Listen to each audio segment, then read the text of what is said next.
Good morning. I am here. I was eating a raspberry scone. Wasn't watching the time. I was in heaven, drinking my coffee, eating a scone. I look over and the time's at 0. I'm like, oh, uh, better hit the button and go live. What's going on, guys? How are we?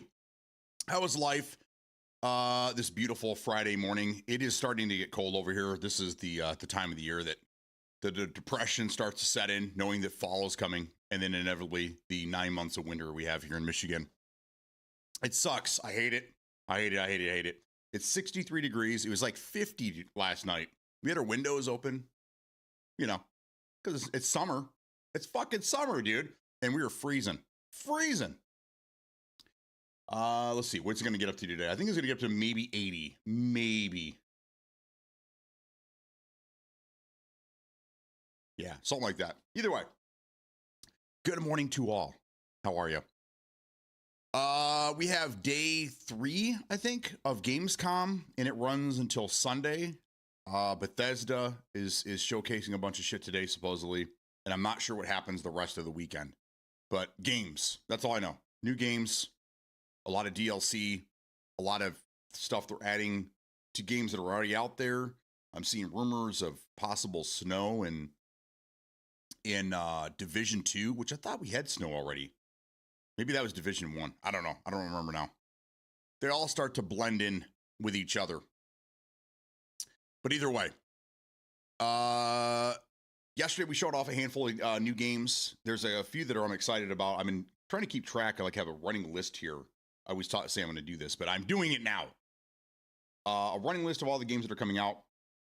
Reviews for Metal Gear Snake Eater are starting to hit. I read one this morning. There's a bunch of trailers and stuff out right now, so we'll watch one of those later. But Snake Eater's shaping up to be a damn good game. It's a remake. I've never played the original. I watched people play it, and I might have played for a minute or two, but I didn't really play the game. You know what I mean? And that came out in 2004. My third child was born in 2004. That's how old this guy is. So it'd be fun to actually go through and play that one. Again, I didn't have PlayStation. I had a 2 for a short period of time. I got an Xbox, and I didn't care about anything else. So I was Xbox guy from 2002 on. So I didn't get to play any of those games, which is kind of a bummer. But we can play them now. I think that's it. Gears of War. That is the day after on the 29th. Reload. It's the same old game though. It's not. I mean, it's a remaster, remake, whatever. And I think we all pretty much remember that storyline, unless you were on PlayStation. If you're the opposite of me and you never got to play Gears of War, this game is amazing. Gears of War was the reason why Xbox 360 got so much RAM. They needed the additional RAM. True story. Epic went to Microsoft and said, "We're making this game. It's going to be a flagship title. It's going to sell consoles for you, but we need more RAM. Please give us a little bit more RAM." And they did. And they did. So the reason that the 360 was so powerful is thanks to Gears of War. Awesome story. I know them all. Other than that, what's going on, guys? We had a quiet bunch in here today. Quiet bunch. You guys all must be trying to get your quotas done so you can go home early, maybe? I don't know. Speaking of early, I might have to end stream a little early today.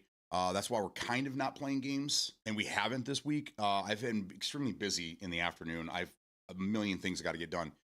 Today I got to get my hair cut. You can't really tell because I wear this beautiful hat, but I need my hair cut. We have the wife and I have a funeral we have to go to tonight. So yeah, always fun. Always fun. But I get to get on the bike this afternoon and go ride to go get my hair cut. So yeah. You don't even believe I have hair? I do.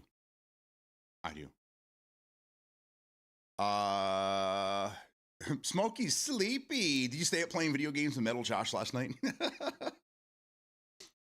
Sorry for your loss. Yeah, well, it was it's the wife's side of the I don't know if she even I don't even know if she's had any contact with this person. It's a distant uncle or something on her mother's side of the family.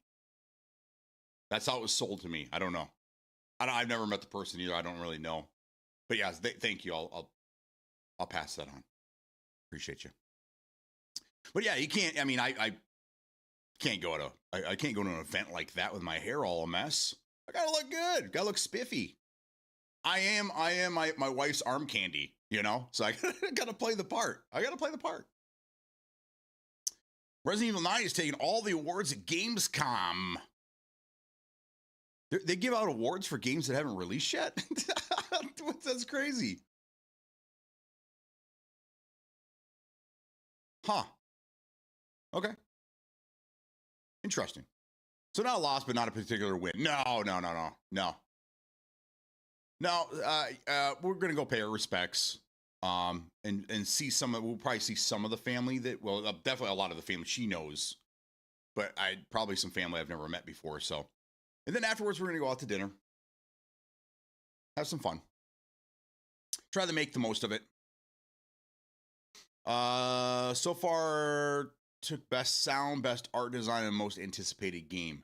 Really? Most anticipated? Are they paying judges off over there? Until yesterday, I didn't even know it was a thing. I mean, I just assumed. I mean, it's Resident Evil. We're always going to have a Resident Evil, right? As the gaming industry wears down, we're always going to have a Call of Duty every year, a yearly Call of Duty, right? And then we're always going to have a Resident Evil either just released, being worked on, or being teased, right? Resident Evil is it's not going anywhere. Not going anywhere anytime soon. But the last one that I played, the last Resident Evil that I played, I played Biohazard. I played like for an hour. The one where you're in the creepy house with the cannibals that don't die. You kill them over and over again, whatever. And that was the one right before Village. It must have been 7. I played that for like an hour because my kids kept telling me, you gotta play. It's great. I played through it 4 times. And I got all the achievements and I love it so much. And okay, cool. So I fired it up and I got about an hour into it and I think I fell asleep with the controller in my hand. I don't remember. I just remember like being like, okay, I tried it. Can I move on? It's just not for me. I know I make fun, but I just not. I'll give a new one a shot. You know, especially right now when we have this drought of games. I'll try anything really. Anybody here remember when I played Diablo 4? Completely on the other spectrum of the types of games that I play. And I still played it. I had fun with it. Cutscenes were great. Graphics were amazing. I had no idea what I was doing. No clue. Captain Crow and Subnuke, if it wasn't for those two homies, and Penguin helped too, I would have no idea what to do. They basically just told me, like, if anything, I was just a mindless drone with a controller, and they kind of were telling me what to do. But I still had fun. It was a good time. Would I play that game on my own? Would I grind the shit out of that game? And no. It was good, but it was fun with friends because they knew what they were doing, and I'm just kind of like, you know, the goofball swinging a club in the back, you know. I come running in, all right, guys, I'm ready, and the whole room's cleared already. Like, sorry I was so late. That's me. That's me to a T. So what else? What other games are we looking forward to? We're gonna get to that in a minute here. And looking at more games that they would have showed yesterday after stream and what they're doing this morning, because it looked like the stream started immediately at 8:30. So they're already a couple minutes in. But I don't know at this point, are they showing off more games or are they just showcasing their big games? Because I heard that today is all Bethesda, and I don't think they have a whole lot to show off besides Indiana Jones. But I mean, like, how much more of a DLC can they show without giving everything away? If it was a standalone game, I'd say give it to us all day long. But if it's just a 5-6 hour campaign DLC add-on, don't show me anymore. I don't want to see anymore. Oh, man. So good. So good. All right. I tried to drag my feet just a little bit today because I know Louis is going to show up, of course, 5 seconds after I finish this, after I complete this segment.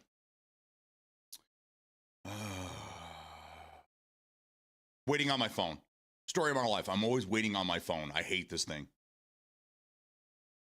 I keep telling my wife, I'm just gonna go get a flip phone.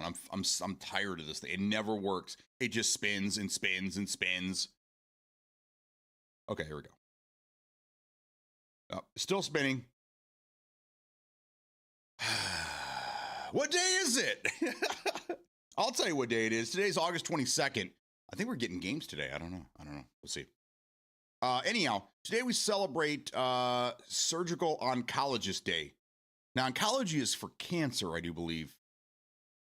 If I know my ologist correctly. National Surgical Oncologist. So for everyone out there, I think we can all agree that cancer sucks. Or for some of us that are a little more extreme than that, like bumper stickers on our vehicle, fuck cancer. Yeah, I think we all agree on that. I'm confused about this one. This one's called Never Been Better Day. Never been, specifically with a bean.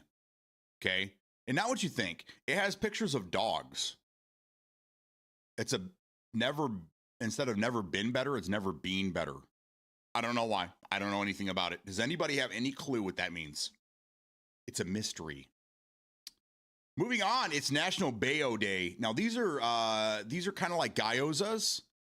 These are the little dumplings, the little Asian dumplings in the basket. Those are good. Those are really, really good. I've tried to take my mom and grandma to sushi. They absolutely say no. They are 100% against sushi. They think it's an abomination to the food industry, and that anyone that eats sushi is out of their mind. I love sushi, and I am out of my mind. So they're both correct. National Pecan Torte Day. There we go. Another pecan situation. The other day was chocolate pecan pie. Still haven't tried it. National Pecan Torte Day. So they really, really love pecans here. I don't know whoever puts this list together. National Tooth Fairy Day. Who believed in the Tooth Fairy when they were kids? Probably everybody. And here's a good story. Actually, more of a question. Who did you believe in the longest? Santa Claus or the Tooth Fairy? I think Santa Claus would probably. Tooth Fairy, I mean, you if you didn't lose all your teeth by 6, someone was helping you knock them out. But yeah, I think Santa Claus, we probably, yeah. Those are the two, I think those are the two things that your parents would lie to you about when you were kids. There's plenty of other things that they could lie to you about, but those are the big common law lies that every parent told their kid. Santa Claus is real and there's a Tooth Fairy. Yeah. I'm guilty of it too. I'm the same way. I'm saying you just ride that out until some little bastard in the 4th or 5th grade kind of ruins it for your kids. And they're like, yeah, I've been lying to you. So what? What do you want to do? Fight me? Merry Christmas. Less presents for you this year. Love soup dumplings and bayo. Oh, yes, absolutely. Yes. Huckleberry. We are kindred spirits. We are. I never responded to you. Oh, I feel bad. You sent me a message the other day. I read it and I was going to reply and I was eating lunch and I forgot. I'm so sorry. I will in a minute. I will. Someone put money under my pillow and took my tooth. Oh, well, it's better than than lifting your pillow in the morning. The tooth is still there, but now all of a sudden you have $5 and your ass hurts. I mean, it could be worse. It could be worse. The Rock Day, he was Tooth Fairy. Yes, that's another Rock Day. I think we have Rock Day every other day. It's always the kids at school. Yeah, they always ruin everything, don't they? They always ruin everything. Little bastards. Little bastards. All right, I talked a little too long on that one. National Be an Angel Day. Aw. You guys don't know this, but my wife is an angel. There, I said it. I said, hopefully she's watching. She's not. Oh, well. There you go. National Be an Angel Day. Taking care of the older people. Just taking care of. Just being nice. Just being kind to other people. National Tooth Fairy Day. Pecan Torte Day. Bayo Day. Scott Bayo Day. Never Been Better. And Surgical Oncologist Day. So that's what we're celebrating today. Louie, you're too late, man. You're too late. Sorry. Every day, man, I swear to God.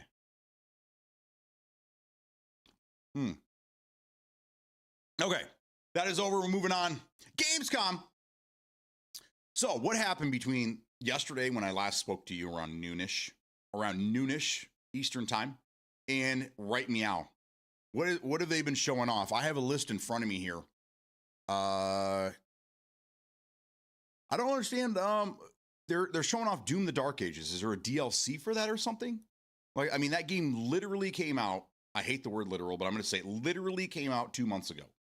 What are we showing off? 3 months ago now, maybe 2-3 months. What are we showing off? They've already done a ton of updates. They added ray tracing. They added a bunch of crap to the game. What are we showcasing? Are we just trying to hype it because it's still fairly new? I don't know. We got Little Nightmares 3, which we knew was coming out. I am excited for that. I do like the Little Nightmare games. The controls are wonky, though. I will say that. My only gripe with the game are the controls. They're like tank controls, and I don't really care for them. Little Nightmares 3, and I think that comes out in October? Isn't the first weekend of October it comes out? Let's take a look.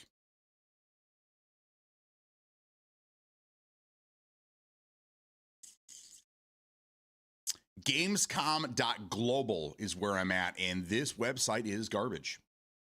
Garbage. October 10th. There we go. I'm trying to keep a running list of all the games that will be coming out in the next few months. That game looks absolutely incredible, like they always do.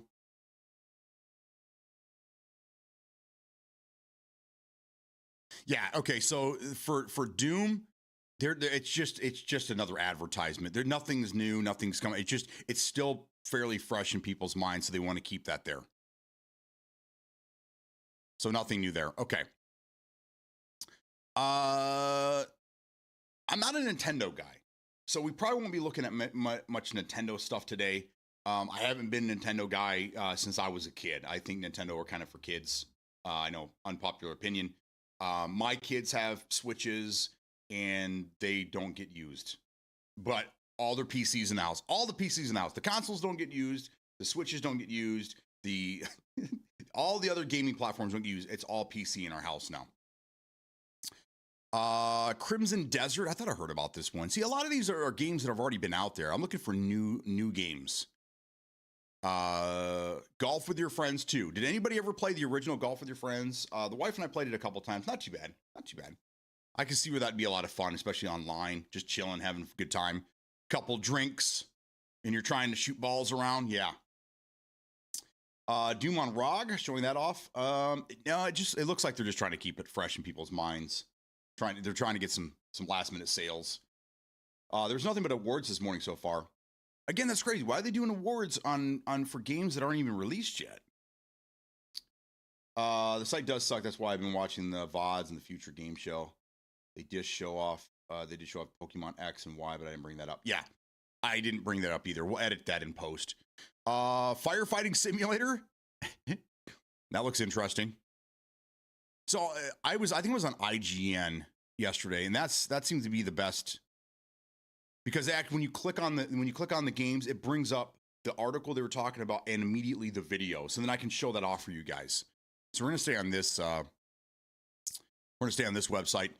No one cares about Black Ops 7. Get on out of here. The Hollow Knight Silk Song. We talked about that a little bit yesterday, and they have a lot of stories on that. Disney. Resident Evil. This is an 8-minute playthrough. That thing coming out of the closet, whatever the hell it is the creepiest thing I think I've ever seen. Absolutely crazy. Oh yeah, let's just keep moving. Before I poop my pants. There's Pragmata. That's the hacking. I did watch that a little bit. This is the Penguin was telling us about this yesterday. This is the one where you use the little girl to hack the robots, and then the robot kills the robot after the little girl hacks it. It is extremely slow, and I don't know. I would need some hands-on time with it to see if it's something that I'd be interested in. but it's not really a first-person shooter. It's like it's a puzzle game disguised as a first-person shooter. It's what that is. It's weird.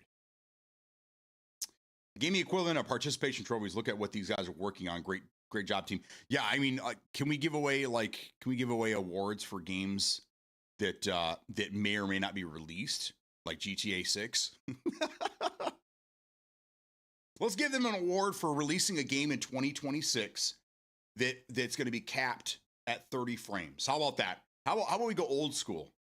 Here's for keeping it old school. Remember the early 2000s when games ran at 30 frames? Yeah, that's still happening in 2026.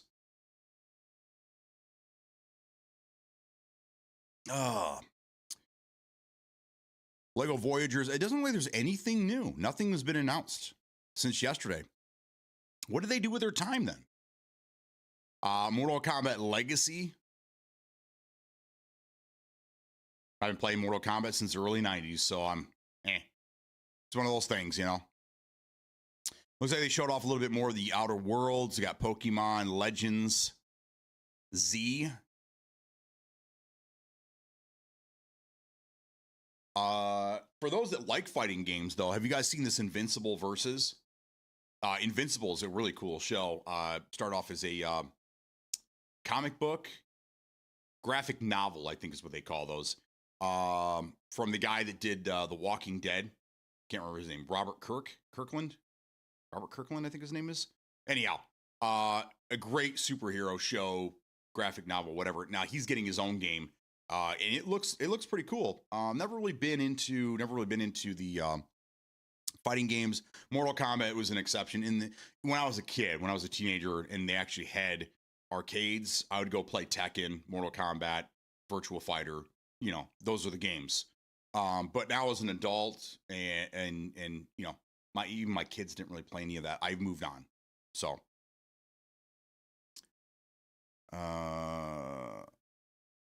is Deadpool VR? There's gonna be a Deadpool VR game? Is it the old Deadpool game that they pulled just in VR? It couldn't be, because that was a top-down hack and slash. I kind of want to see this. You guys want to watch this? What do I need to do to prepare this? Fucking commercials, man. I'm just gonna look it up real quick here. Deadpool VR.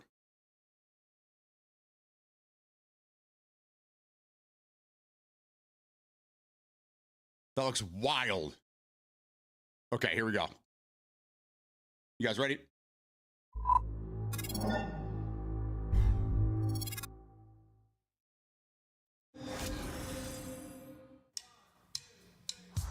My massive, galaxy-spanning streaming network is expanding. Nice imagery. To score eyeballs, I need talent. Now that is efficient exposition. The biggest, baddest bastards recruited across time and space. They require persuasion. Look who it is. Spyro Gyro, a deluxe portal for two, if you please.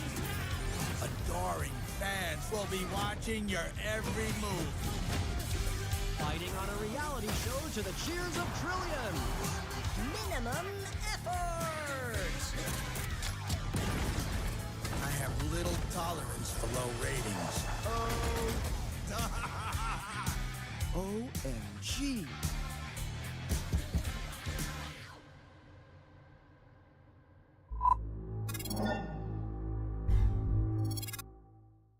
All right. Okay, so there's 3 reasons why I'll never play that game. Number 1, I don't have a Meta Quest 3, and I probably never buy one.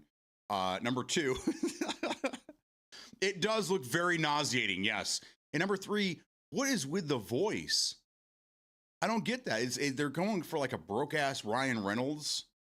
The first game, I'm pretty sure Nolan North did the voice. I think the Deadpool game that came out 10 years ago or whatever. I did a playthrough of that, by the way, and it's the one that people are like paying like hundreds of dollars for the game because it's been delisted and you can't find it anywhere. That one had, I think that one had a great voice. I think that the guy that did the voiceover for that one did fantastic. This one here, he sounds like a little nerd. He doesn't sound like a goofball adult. I don't know. It's weird. That kind of put me off immediately. I don't know. But I love Deadpool. I think he's fantastic. It's great. I even have a little Deadpool bobblehead on my desk here. I'm not a Marvel guy. I'm not really into. I mean, I watched the original, Phase 1 or whatever, and that was kind of cool because those are the characters I knew. These new characters, I don't know anything about these characters, but Deadpool 100% has always been kind of my thing.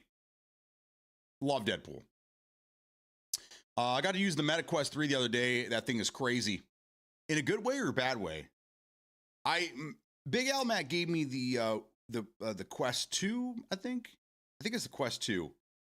And I've used it. I can't get into. I'll tell you what it's really good for, and this is what I had a good time with, is it has the Xbox store on it, so you can actually you can stream games to it and use a controller. So I just sat on the couch, and it was kind of cool just playing games with the headset on. Something that, like, if the wife wanted to watch Sullivan's Crossing, and I'm like, I'm good, I can sit next to her, still be there with her, but I could be jamming, playing some Deadpool or something. You know what I mean? That was cool. But standing up and doing it's not quite there yet. Like, VR is getting somewhere. It's definitely better than it was, 10 years ago. It's just not quite there for me yet. So I break it out every once in a while, but I don't really do the stand up moving around. I usually just chill on the couch and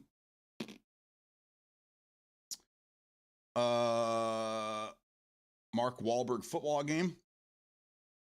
You want to see me play VR? VR and Switch, and there was something else that I was trying to put together. I don't know how I could do VR and stream for you guys. I don't know how I can make that happen. If I sit here, I could probably, but you probably want to see me stand up and do it, but I don't have enough room for green screens and shit like that. So that probably would never happen.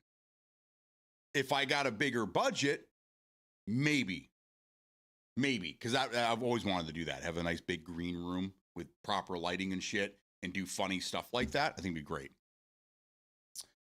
Boy, when you're doing nightmare mode on Crime Scene Cleaner, isn't there a new DLC coming out, Deja? I saw this the other day and I immediately thought of you. I'm like, oh, Deja's gonna be they're gonna be so happy. So happy. Some new DLC or something. It's supposed to, like, double the amount of time. I don't know. I don't know. I'll have to look at it again. Were the Deadpool movies true to the origins of Deadpool? Yes. There's not much they have shown as your stream is parallel to theirs. They logged when you did. Okay, so they're only on for 3 hours. I thought it was an all-day event. So you're saying they go from 9 to noon, and today they've already done just awards. Okay, so there might not be a whole lot to talk about today. But we'll still make a day of it because this is how we do.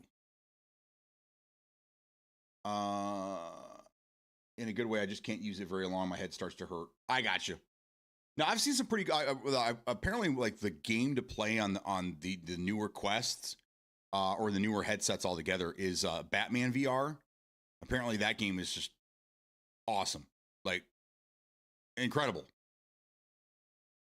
But again, I don't really play. I've watched YouTube videos. There's this one guy, I can't remember his name now, and he's like the authority on VR games, and he releases shit all the time. He's doing videos like every other day.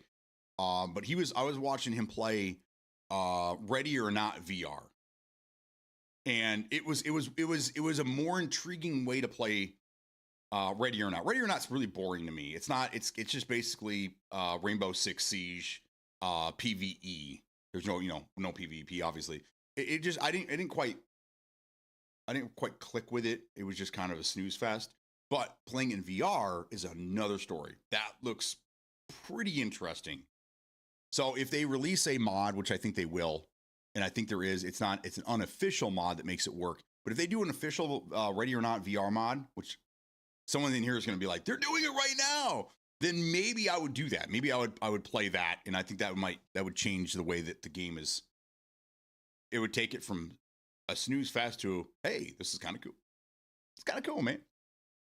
Cody Trahan, our favorite PUBG Canadian. How you doing, brother?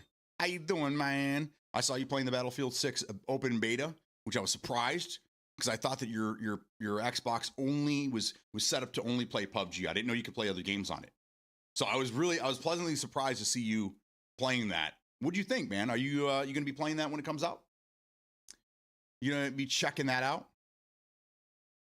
I need a gaming room. Yes, I do. The wife's like, because we moved TVs around, and I put my old plasma TV in our bedroom, and she's really happy with that. This TV's fucking as old as our youngest.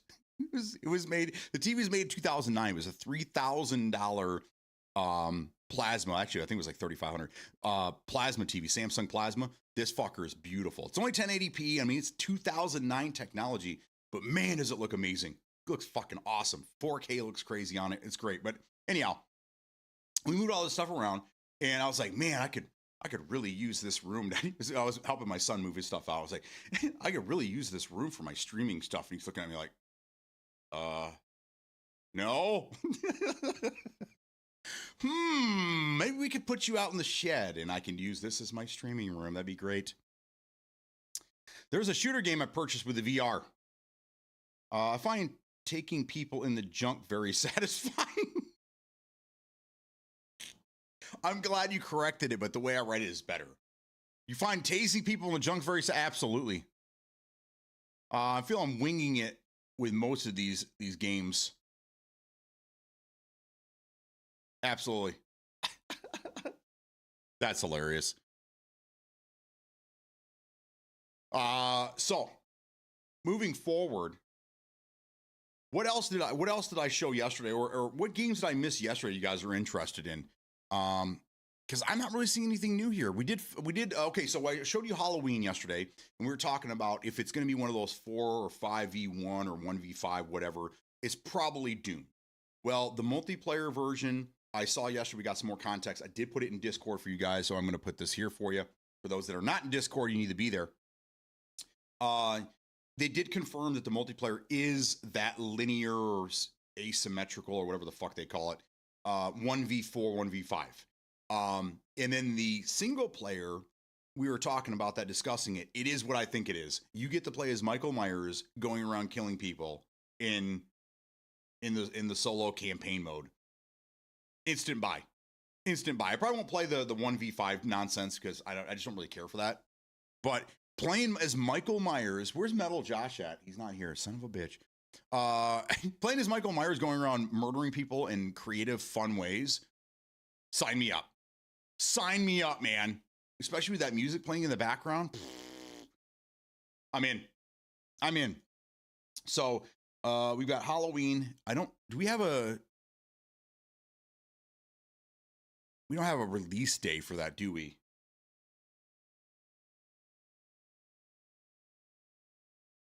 When is the, let's see.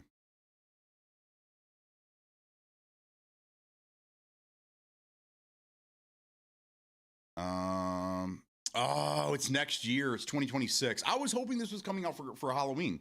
I mean, when else are you going to release it, you know? So 2026, boo. That's kind of a bummer.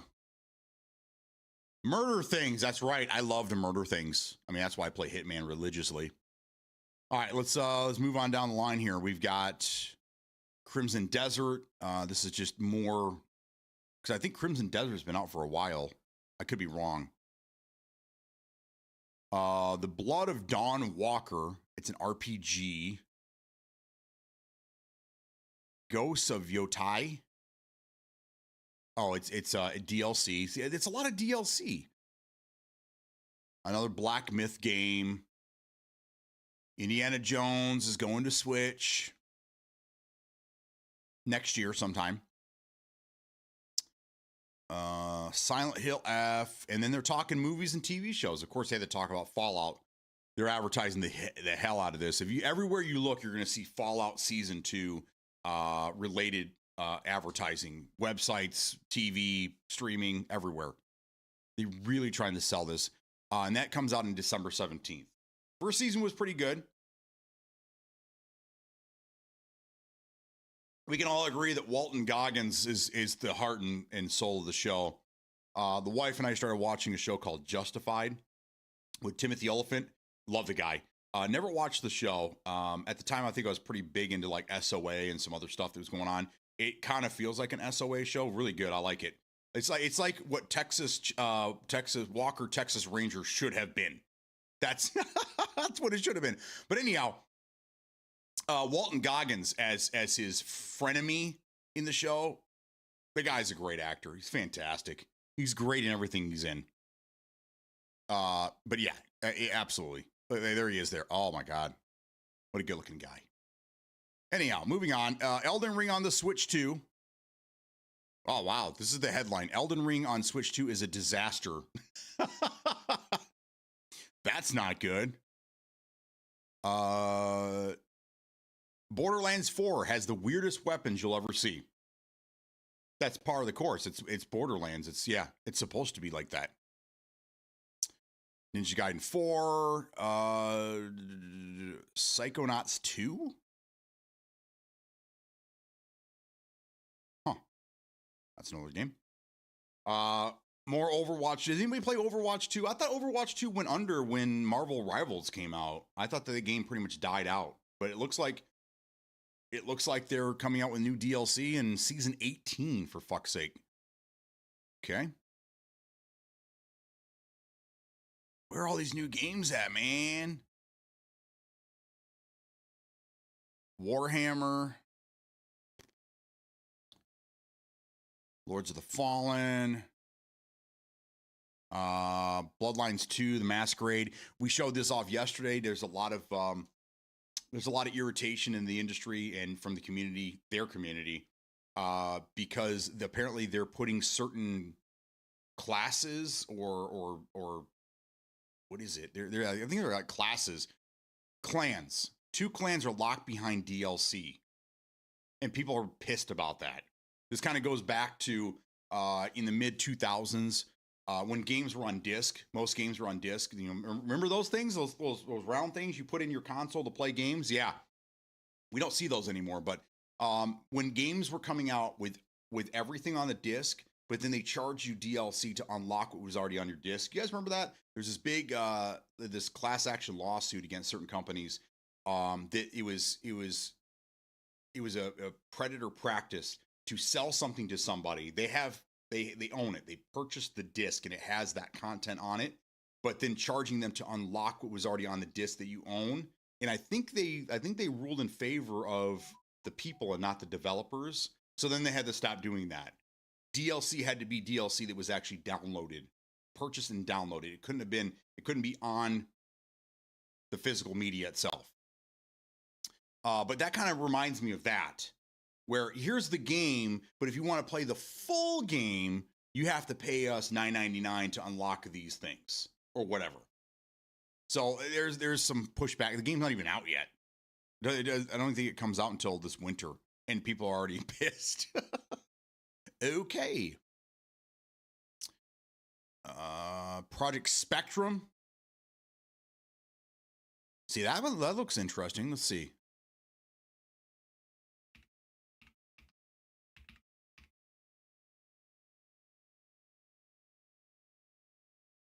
This looks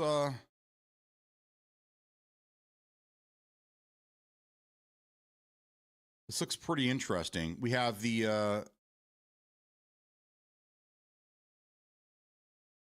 all right, this one's a few minutes long. I like this. Justified's a great show. Yeah, 60-40-ish. Marvel took over for a while, but the ranked went under, the game went dull, so people went back to Overwatch. Got it. Let's check this out. I'm trying to find this is an exclusive gameplay trailer for this game. And I got to get through this this Nintendo advertisement with Paul Rudd. Everyone loves Paul Rudd though, so we'll let it slide. All right, this one's about 4 minutes long. We're gonna take a look at this. Pay attention. There will be a test afterwards. Wake up.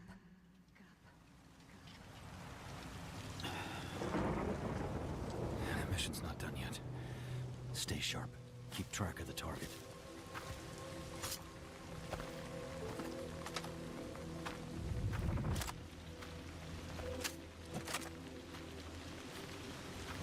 Stay quiet, or it'll hear us.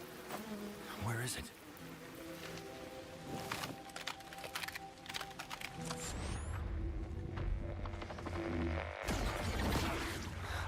Damn, it's fast.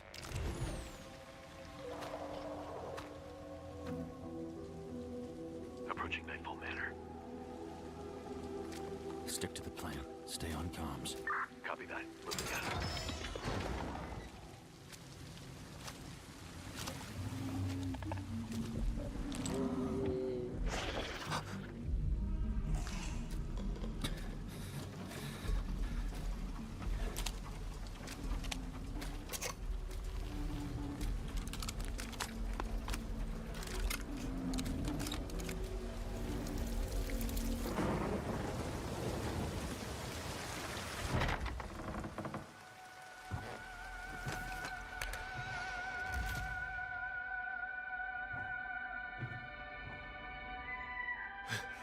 Who's there?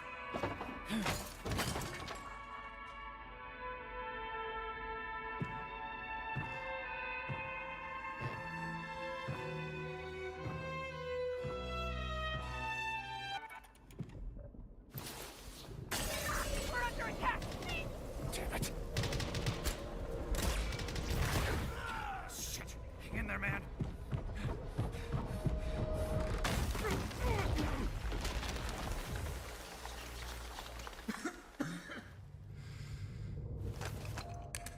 Anyone breathing? Come in.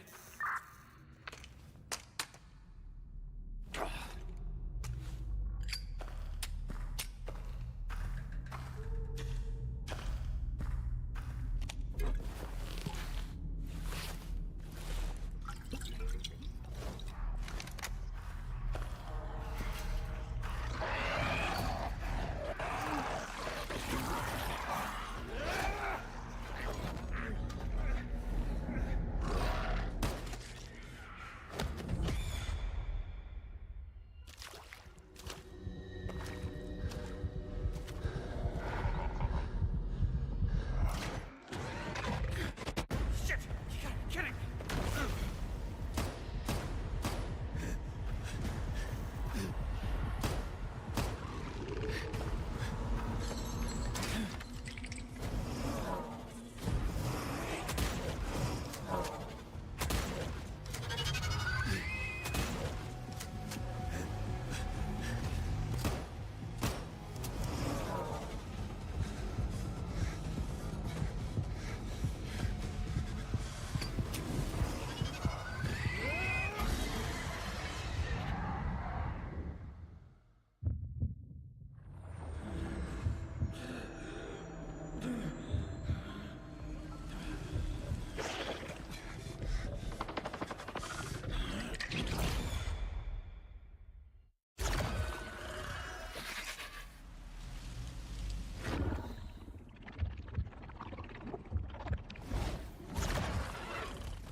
What do you guys think? It was cool until the end. Once I realized that the abomination or whatever was controlled by another player, I'm like, oh, got it. So that looks weird. That looks very, very strange. That was called Project Spectrum.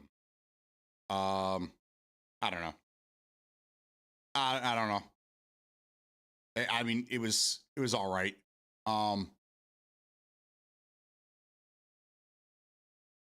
I don't know. I don't know what to say. They really had me at first. I thought it was really, I thought it was really cool. It was kind of like a little Resident Evil kind of had some Crisis feel to it. It was kind of cool. And then when you see that the other, it was controlled by, so what is there a campaign to it, or is it just an arena type deal where you have to fight? I don't know. We'll see. That's probably a game. It says coming soon, but that could be, I mean, coming soon means nothing. We'll see. It's made by Team Jade, and already the first comment says it's a spin-off of the Crossfire games. I don't know if you guys remember those. Crossfire is Asia's answer to Counter-Strike, and 3 or 4 years ago, they released a game on console called Crossfire X. It was free to play, and it was like a hyped up Counter-Strike, basically. I mean, even the maps were basically Counter-Strike-ish. And then it had a campaign. It was in 2 parts. You had to buy both versions to play through the whole campaign. It was really, really weird. I ended up buying it. I think I still have access to it, but I don't know. I don't know. So this one's called, looks like Stalker and Resident Evil. Not even close. You're out of your mind, dude. I'll write it down. Project Spectrum. It just says soon. My guess is winter 2025. That was on a Switch. It was not on Switch. No, that was PC. At the bottom, it might have been hard to see, but at the bottom it says taken from PC gameplay. Oh, guys, the replay Crisis on PC. There you go. So there's that. Okay. Left me with as many questions as I got answers, with lots left unexplained about how exactly this weird idea will work. Yeah, I'm in the same boat. How does that work? How do you do a campaign where you add the player, a player is playing as the antagonist? I don't understand how that's going to work. But again, they could change that. That could be, yeah. At Fate's End is the next game from Spiritfarer. Okay, don't care about that. We looked at High End Life 2 yesterday, which if you haven't played the first one, it's fantastic. You need to get in there and do it. Do it. Nothing new though. I'm not really seeing Monkey Islands. What? Oh, Ron Gilbert's making a new roguelike RPG. Man, I said yesterday that I think extraction shooters they're definitely overtaking BRs, right? So the people that went from, playing BRs are now playing extraction shooters, and we'll probably see them going back and forth as newer BRs are being released. But extraction shooters are like the new it thing, right? I think I'm wrong. I think rogue-like / rogue-lite. I think the rogue games are the new in thing. Every game that's coming out is a new rogue-like light. Every game. It seems like every game we have, and they're in every RPGs, hack and slash shooters, first person shooter. It's crazy. I don't know. And that's the one type of game I really can't stand. So there's a new roguelike RPG coming out. Monster Hunter. World. This 2025. Okay. This is the headline. World of Warcraft is finally getting player housing. Just anything to do with World of Warcraft is amazing, because that game's got to be 25 years old now. When did World of Warcraft come? It was early 2000s, right? It's definitely 20 years old. It's definitely 20 years old. But wow, holy shit. They're still supporting that game. Leroy Jenkins, who here remembers Leroy? That's where that came from. I've done that once or twice on stream. People are like, what are you doing? Oh, are you telling me that joke's that old that people don't even know what it is anymore? Damn. Wow, ruin my friend's marriage. Yes. Okay, so when I was younger, my brother-in-law was 14 years younger than me. 13 years younger than me, somewhere in that neighborhood. So there you go, 2004. So when this game came out, when World of Warcraft came out, he was almost a teenager, I want to say. He was a teenager. My mother-in-law asked me to build him a computer to play this game. And I was like, of course, you know, that's what at the time that's what I was doing, man. I was building computers all over the place for everybody. Because pre-builts were typically just business shit. You weren't playing games on pre-builts. So I was building computers for people so they could play better, bigger, and better video games than was on console. So I went ahead and built one for him. Badass. It was like a full-size ATX case. The towers, the big dogs with lights in it and all kinds. It was crazy. This kid, for 4 years straight, never left his bedroom. He sat in his bedroom and played WoW all day long. He'd go to school. He'd come home. He would lock himself in his room, in a dark ass room, and he'd play WoW until midnight. I felt bad. I was part of the reason why he got so addicted to that game. So when you say it ruined marriages, man, I kind of ruined this kid's life.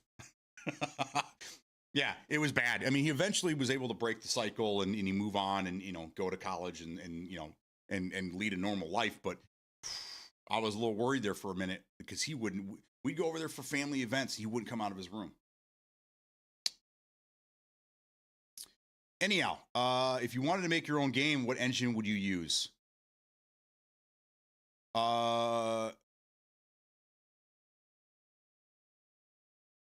I don't know. It depends on the game I was using. I mean, Unreal Engine 5 is kind of where it's at. The industry is moving to that because it's probably the most easily accessible and supported engine out there. And I mean, you could take classes online to learn Unreal Engine 5. Now, like Snowdrop and Avalanche and what is it that Hitman uses? They have their own engines. There's a lot of other ones that are still out there. Those are not as user friendly, and typically the in-house developer that either developed it or has been using it for the last 5-10 years, they're the ones that really know what they're doing with it. So if I was building a game on my own, I'd probably end up going with Unreal Engine 5 just because it's more accessible to somebody like me than any of the other engines out there. So, saying my friend's wife complained that he played so much, so he moved his PC to the living room. I can't laugh. I can't laugh because this whole setup is in my living room, and then my wife's setup is directly behind mine on the other wall. So, but it works great for us because this is our entertainment area. The kids don't even come in here anymore unless we're having like a family game night. Then they'll come in here, sit on the couch, and play some Jackbox with us or whatever. But like the wife and I, like we have our big screen in here and our surround sound, and so we sit in here and watch movies together. If we want to play games, then I'm over here, she's over there. And we're talking back and forth. We have a little dog bed right behind my green screen here. We have a little dog bed so that when we're playing games, our dog Harley can lay in between us and chill. So for us, it works out perfect. But in a situation like that, where it sounds like the wife didn't want to have anything to do with it, and she was trying to get him to come out and spend time with her, that's bad. That's bad. That's not what I was telling you to do. I was telling you to get away from the fucking video games, come spend some time with me, not bring your games out here so you can be in the same room with me. So I get it. I understand, but that's pretty funny. So like tonight when we get back from this this funeral that we got going on and dinner and stuff, we'll probably figure out what the kids are doing. We really have just one kid we have to drive around anymore. We'll figure out what they're doing, get them all situated, and then we're gonna game. The wife's been like, I waited all week. I want to play some Sims. I want to sit down and get some solid game time in some Sims tonight. I'm like, okay, good, because I think Smokey's looking to play some games too. So I'll be out playing something tonight, maybe some Gray Zone or whatever. But I think it's something we share.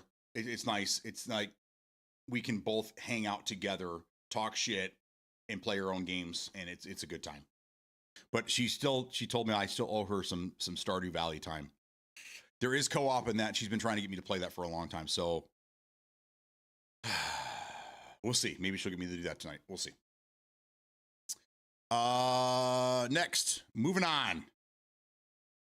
World of Tanks is getting another update. Never played the game. World of Tanks, World of Warships, World of whatever. I've never really played any of those games that really enticed me.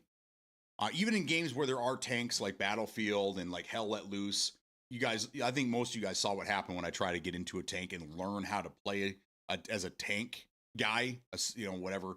And that didn't go too well in Hell Let Loose. Those tank guys are a bunch of assholes. I said it. So I don't play tanks.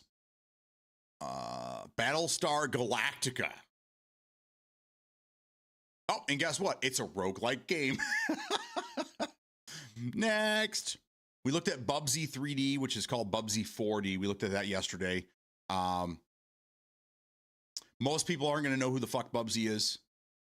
If you're like me and you play these games on 16-bit generation consoles, then you'll vaguely remember this thing.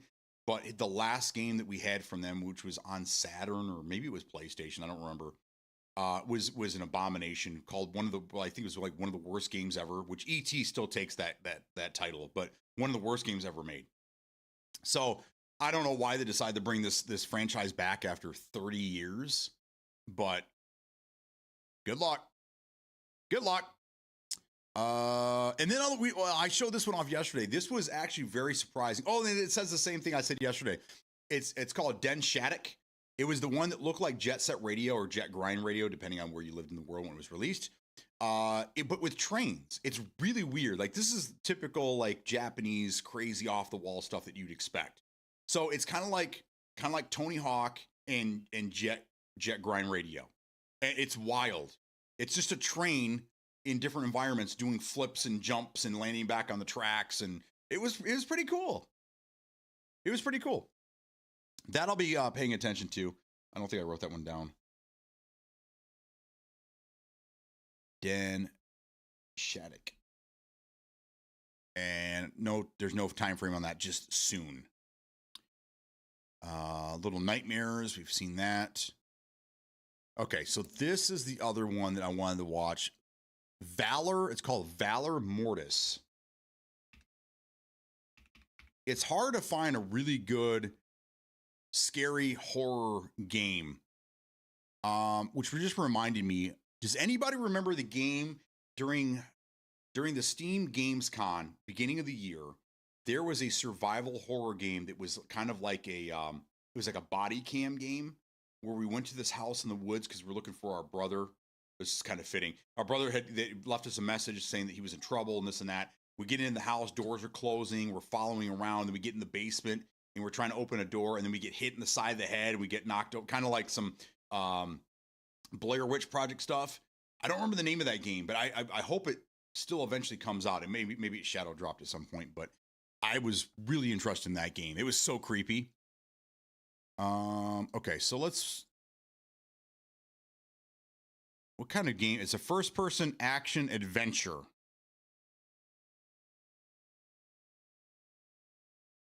Okay.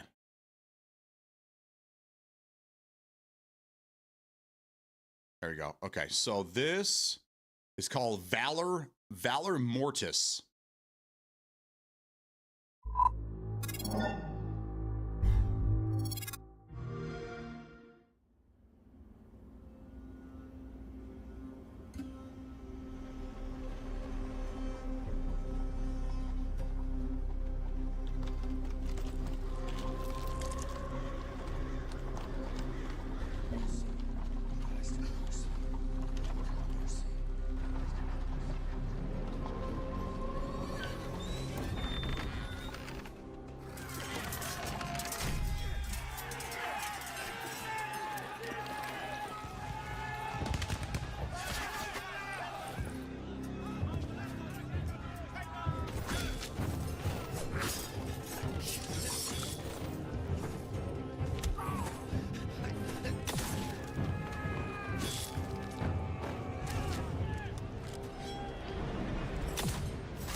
That was wild.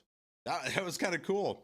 For a minute there, because of it looked like French Revolution, maybe somewhere in that neighborhood. It looked like it was British versus the French. I don't know. I could be wrong. But for a minute there, I was like, is this that extraction shooter they were talking about yesterday where it was the 17th century or whatever?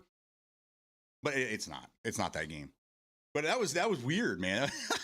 That was different. The landscape and the period and the stuff that was cool. But then they added all that, like, it looks like a Resident Evil Napoleon game or something. I don't know. I don't know what that was.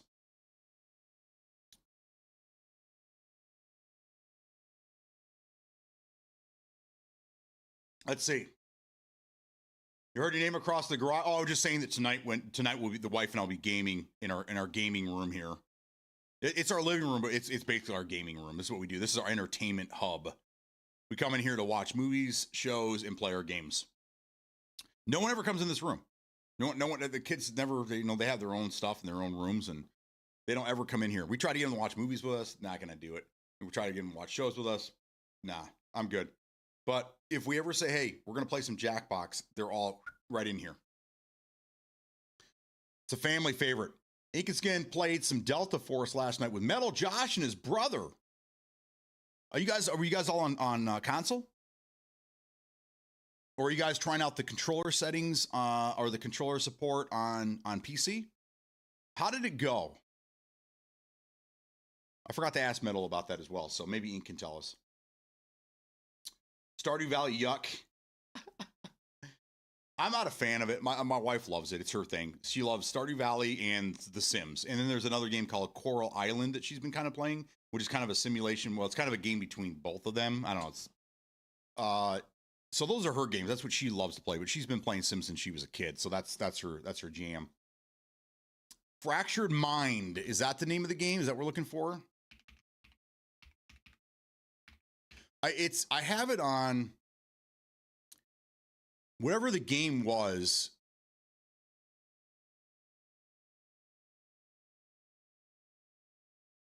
Whatever the game was, it was on no, the Fractured Minds, that's not it. That's not it. I know what that is. I played that one before. That was actually had really easy achievements. That one's kind of interesting because it was made to help people with PTSD and certain mental issues. Yeah, crazy. That game's been around for a while. That's not what it is. I don't remember the name. I'll have to go back to my YouTube videos and look because I did put it out there as a Beatdown Plays video from, it might have been, it was either this year or last year. Oh yeah, it's a horror game with little Frenchmen. That's what we're looking for. So that one is a single-player, first-person Souls-like that takes place in alt history, Eastern Europe during a fictionalized version of Napoleon's invasion. There you go. That comes out in 2026. So there's a Souls game for you. We have talked about this. I think I put this in Discord as well, but Escape from Tarkov is finally going to be a 1.0 release after 8 years. I thought it was longer than that. I thought, for some reason, I thought Escape from Tarkov was older than PUBG, but I guess it's not. It must have been within the same year that PUBG came out. Because PUBG just hit 8 years on PC. It'll be 8 years on Xbox in December. And then it'll be 7 years for PlayStation in December as well. PlayStation got it a year after Xbox. It was an Xbox exclusive for 1 year. And then, yeah. And we all know the story there. So there you go. November 15th. That's actually interesting because November 13th, they're dropping the older consoles on PUBG, and then PUBG's getting a current gen, well, it's current gen now, current gen update to make it more in line with the PC version of the game. And then 2 days later, Escape from Tarkov is going 1.0 release. That's interesting. Interesting. It's been 13 years since the initial development, but 8 years since it went early access. So there you go. For all of you Tarkov people out there, all one of you who's not even here. Rowdy's here. No, Rowdy's gone too. Never mind.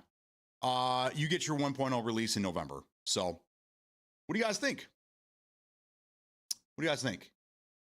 You're welcome. Someone just posted they want recommendations for a great steakhouse, then proceeded to say they like Outback and Roadhouse, but want something different. So now I don't know how to help them. For a great steakhouse, it's going to have to be something local. Where it depends on where you live. Send them to Texas Roadhouse. Is Sizzler Steakhouse, is that still a thing? When I was a kid, I lived in California. Sizzler was where you wanted to be, man. That was the that was the place. But again, that was in the 80s. I don't even know if that's a thing anymore. Around here, Logan's Roadhouse went under. I don't know if they're I think they're in other states, but the one that was nearby us, that one dead a couple years ago. Right now we have Outback and Texas Roadhouse. Those are the steak houses that we have here. But I wouldn't recommend either one of those. We don't really eat chain restaurant stuff. We're not into that. But for a great steakhouse, you'd probably have to look at some local restaurant that does it right. So I couldn't help you with that. Couldn't help you with that one. But I would probably take a Texas Roadhouse over Logan's. And I would probably take Outback over both of those options. So, and don't get the bloomin' onion for fucking Jesus. I don't understand how that's still a thing. The bloomin' onion has got to be probably the worst thing that you can ingest at a restaurant. Period. Blah. Anyhow, posted in our neighborhood community group.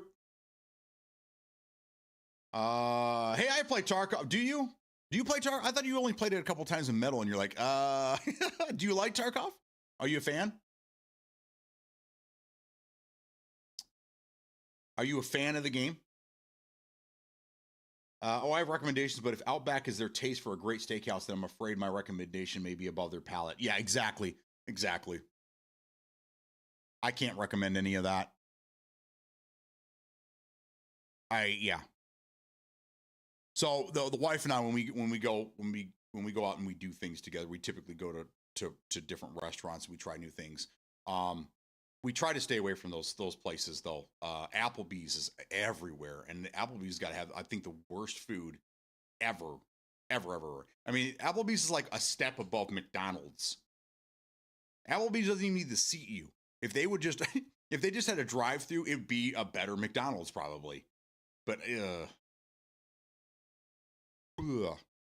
So anyhow, tonight the wife and I are going to be going to some local joint and checking out a place we've never been before, and see what we think. We go by two different things. It has to be a non-chain restaurant, and then they have to have more than just the bullshit domestics on draft. If they have any type of craft, or they have some imported stuff that's better than the big three, then we'll try it out. That's how we do our thing. I don't hate it. I only played the PvE mode with Metal. I had fun. Okay. So you only played it once or twice. Yeah. Michael Jordan has a steakhouse at the casino in Connecticut. Does he have his own casino? Does he have a casino and a restaurant, or does he just have a restaurant inside of the casino? That's interesting. So we have over here, it's called Bishop International Airport. There's two airports I'm aware of in Michigan. You have the Detroit Metro, which is the big dog. And then in Flint, we have Bishop, which is typically just, it's much smaller, and it's I don't know how much longer it's going to stay in business. It's been kind of slowly getting smaller and smaller and smaller. It's just like direct flights for the snowbirds to go from here to Florida. Kind of a nice little thing for them. But they have a Sam Adams standalone restaurant in the airport. And I've been trying to get the wife to go have dinner with me at Sam Adams in the airport. She won't do it. She's like, no, it's airport food. Doesn't matter if Sam Adams, it's airport food. I'm like, she's right. She really is right. I guess if we want to do Sam Adams right, we got to go to Boston. And then we'll meet up with Smokey. If I ever go to Boston, I'm calling you. Calling you, Smoke. Make the drive, bro. It's Mohegan Sun Casino. That sounds Indian. We have a lot of those around here, too. That being said, if anyone is in the Dallas area in Texas and want a great steakhouse, Bisteca in Highland Village. Get the steak Salerno appetizer, or get your date the sea bass, and then you get the beef and crab steaks cooked medium rare. That sounds amazing. I'm salivating just thinking about it right now. And I haven't been in Texas in 13 years, 12 years, 12, 13 years, something like that. I went out to Dallas, Fort Worth. Yeah. I had some sales training I had to do out there. So the company I was working for flew me out there for a few days, and we did some seminars, and yeah, it was pretty fun. The guy that was kind of hosting the whole thing, he would take us out every night and show us after all this, he would take us and show us around, take us out to dinner, and it was fucking great, man. He showed us where JFK was assassinated. We got to walk in that area and check that out. It was really cool. And then we went to a restaurant. It was I can't remember, some big time celebrity chef had a restaurant on top of this. It was kind of like the Space Needle. The restaurant spun, not really fast. I mean, it would slowly turn above the city. It was fucking awesome. Good food, amazing food. And then he took us to a strip club. So that's what we do in sales. That was a lot of fun. Boston only is an hour away from me. I know, that's why I'm saying that, if I ever go to Boston to go see Sam Adams or go get some Sam Adams, I know there's more to do in Boston, but anyhow, I'm gonna call you up. Smokey, get over here. Free to Escape, good morning. How you doing, man? Good to have you around. We're going through games that we did not cover yesterday, and a few games that we did cover today. You'll bring the smoke. That's right. Is it legal in your state? Or are we talking different smoke? Not to get political, but I did see this morning. I don't want to go too far political, but I just want to put this out there that I did see that this administration that's currently in office is considering making marijuana a Schedule 3 narcotic or drug, I guess. So that's pretty interesting. That's I will say nothing else other than that. It's on the table. So so my thought is, if they make it Schedule 3, will that mean that they will legalize it federally? What do you think it'll be? You think they'll finally pull that off the list? So drugs are in several different categories based on their lethality, and as this is more or less like when you get prosecuted for it. A Schedule 1 is at the top of the list. So marijuana is up there with cocaine and meth and heroin, and then you have other drugs that are in different schedules. They're less potent or less addictive, maybe. So if they make it a Schedule 3, it's basically at the bottom of the list, meaning they're not really concerned with it, which I mean, I agree with that. I don't think that it should have ever been. Exact. Marijuana is a gateway drug to the fridge. I don't think marijuana ever needed to be in any type of list. But again, I mean, we did go through prohibition, where we thought it was a good idea to ban alcohol. I think that was for 13 years, 12 or 13 years, which was one of the dumbest things this country's ever done. So I think that we shouldn't be worried about that. This will clear up a lot of jail cells and get a lot of people, out. I just don't understand it. I just don't understand why, but I mean, whatever. So that's interesting. That's interesting that they're considering lowering it on the scale, which I think would actually benefit these states, and when it comes to voting it in. Rhode Island, Maine, Connecticut, all legal. Massachusetts is legal. New Hampshire is still not. But will it be federal free? I doubt it'll ever be free, but here in Michigan, it is so cheap, it should be free. I mean, it's stupid. It's to the point now where the growers we have so many growers in the state, the growing and the supply is outweighing the demand. A lot of cannabis shops are shutting down now because they can't turn a profit because they're sitting on so much supply that they can't sell it. So, I mean, which we kind of knew was going to happen. It was going to be a huge boom. Things were going to, fall to shit, and then it'll trickle down and it'll slowly start to balance itself out. So, Walmart has made plenty of money on me buying snacks. Right. Walmart needs to lobby. Walmart needs to lobby to have it legalized across the country. It would benefit them probably the most. It really would. Meaning Gov people. We get it every time we go to Missouri for holiday time vacations with our Montana. I'm sorry, Montana, with our Wisconsin family. Yeah, it's weird when you look at the map and you see what states have legalized it or have some type of legalization. If it's whether it's for fun. I can't really think of the word fun or medicinal. It's weird. It's weird that some of these states are so hell bent against the devil's lettuce. So, and I don't want to get into the politics and it's a red state, blue state thing and all that. We already know. We don't need to bring that up. We don't need to. It's just interesting that they're considering making it a Schedule 3 drug. So, with that, we move on. So here's actually, I have one more question. One more question, then we'll move on.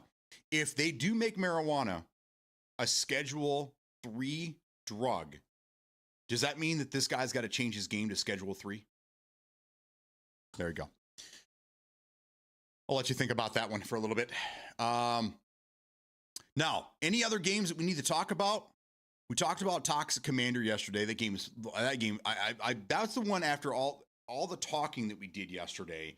That one kind of stuck with me. I'm really interested to see how they're going to make this into a co-op game with the driving and the towing of the cars and stuff like that. It looks fucking cool as shit. And then there's a lot of they're talking about a lot of DLC, which can we just talk games, like new games that are coming out or in the pipeline?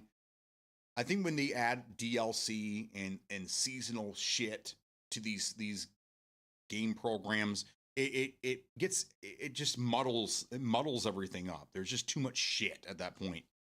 Like, going forward, let's not worry about DLC. Let's not worry about games that are already released. Let's talk about the games that are on the horizon. That's what we want to see.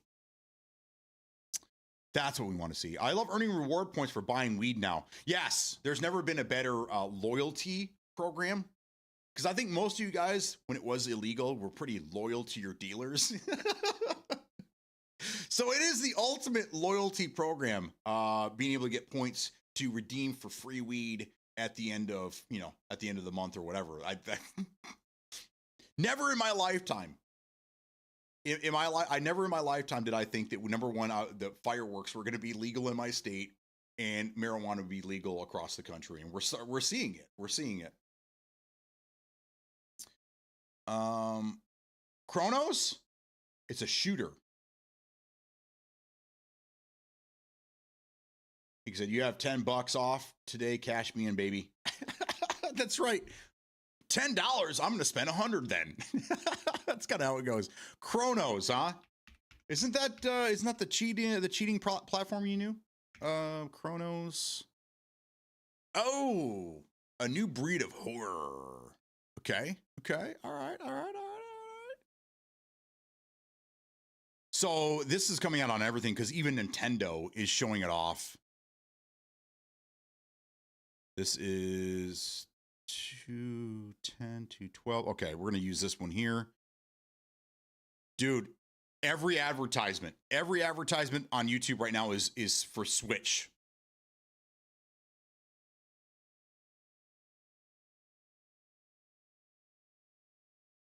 I think it's today we were supposed to get more details on Division 2 from game. Yeah, I saw something about possible snow and that all the factions are going to be teaming up against you in the game. So that's interesting. All right, this one's called Chronos: The New Dawn.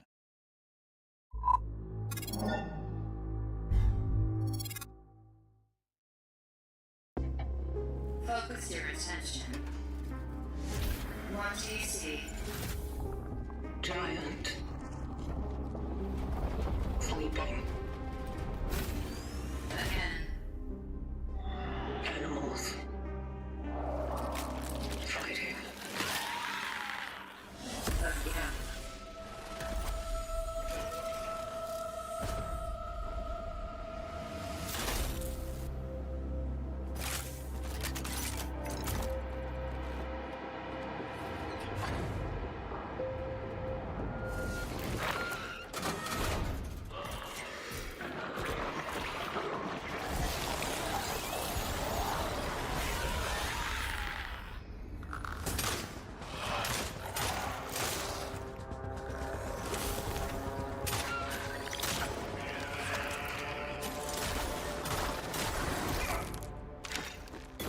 Stay focused.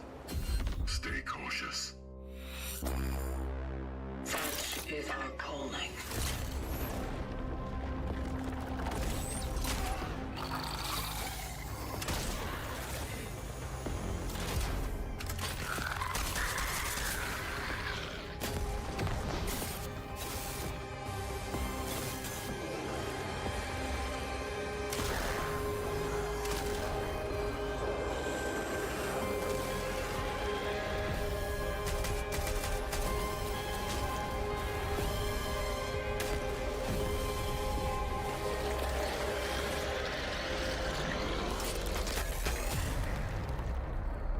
You almost fried there. Good thing I was around.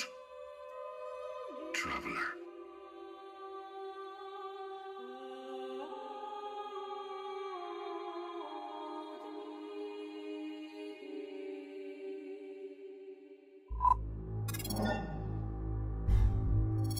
Okay, so I knew the name Bloober Team, so I had to look it up to see. I'm now you got me excited for this. Okay, it says coming 2025. There's not much of 2025 left over, so probably December.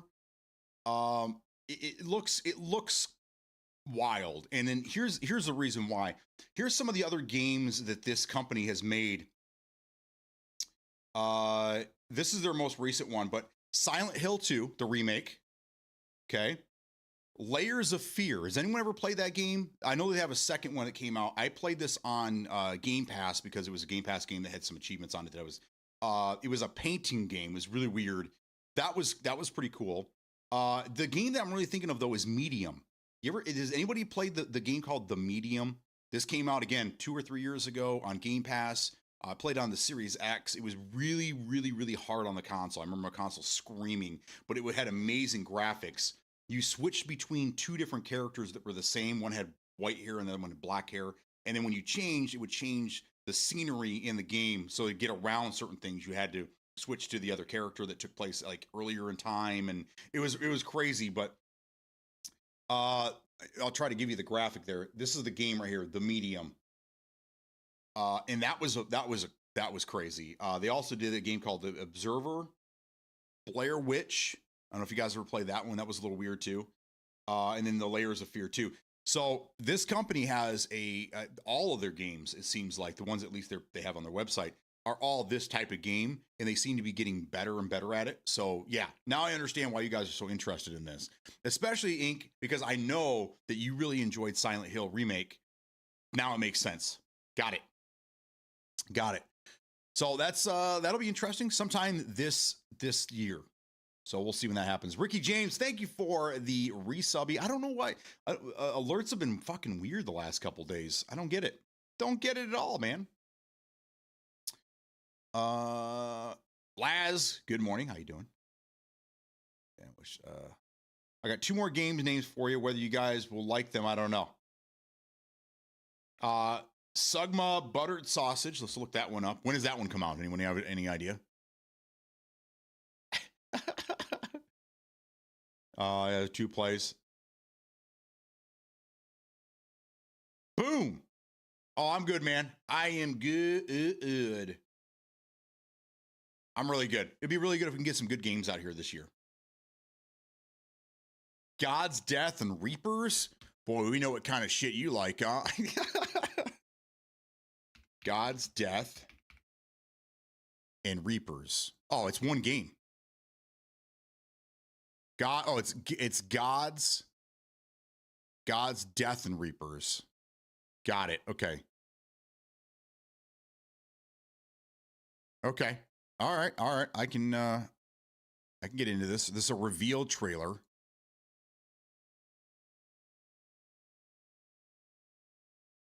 All right. God's Death and Reapers. This is what we got.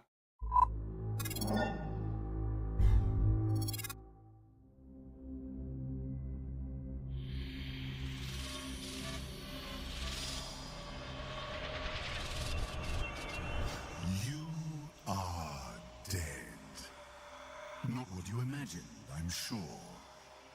The afterlife you expected is no more. I require talented individuals to salvage what remains. Individuals such as you. Join me, or become one of time's many forgotten. Make your choice.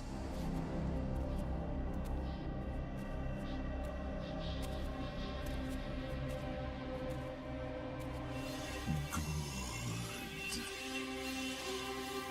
I am told this stings somewhat.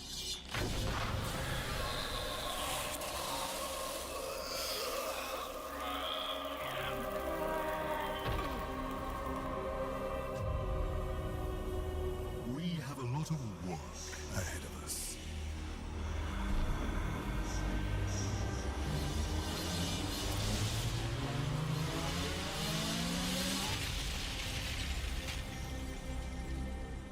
Rise, Reaper.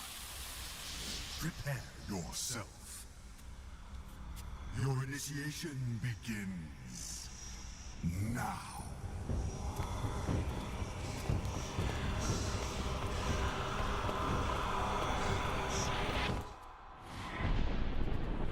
The realms, their gods slain, are fraught with danger.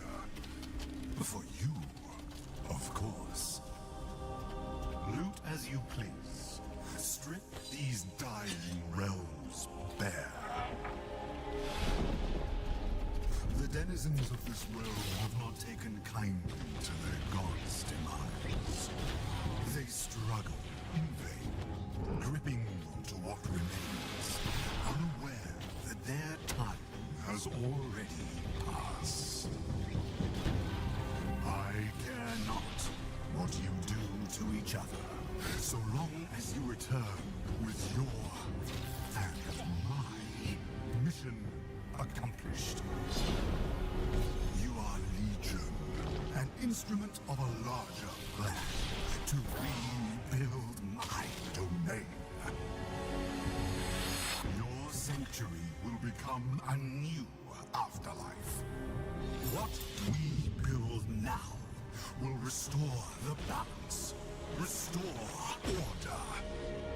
My order.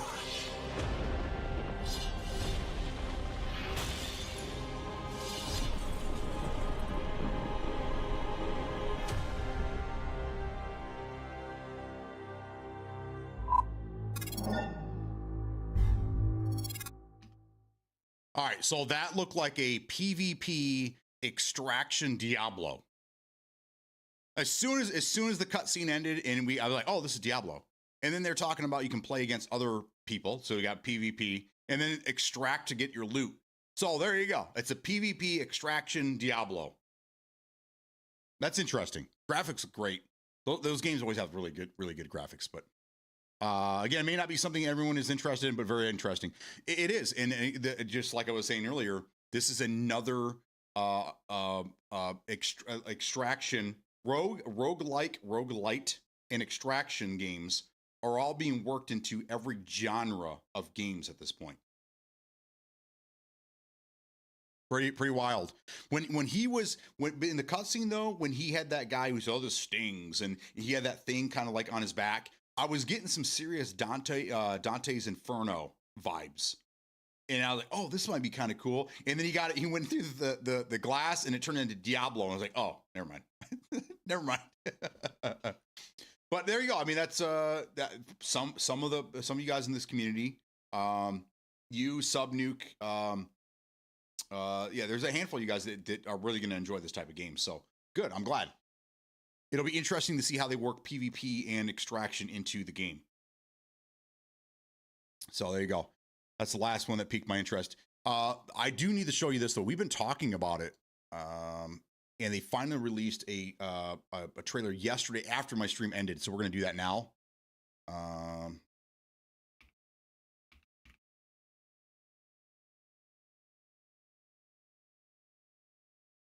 Let's see. That's the launch. Hey, they already have reviews out. It's wild. Just wild, man.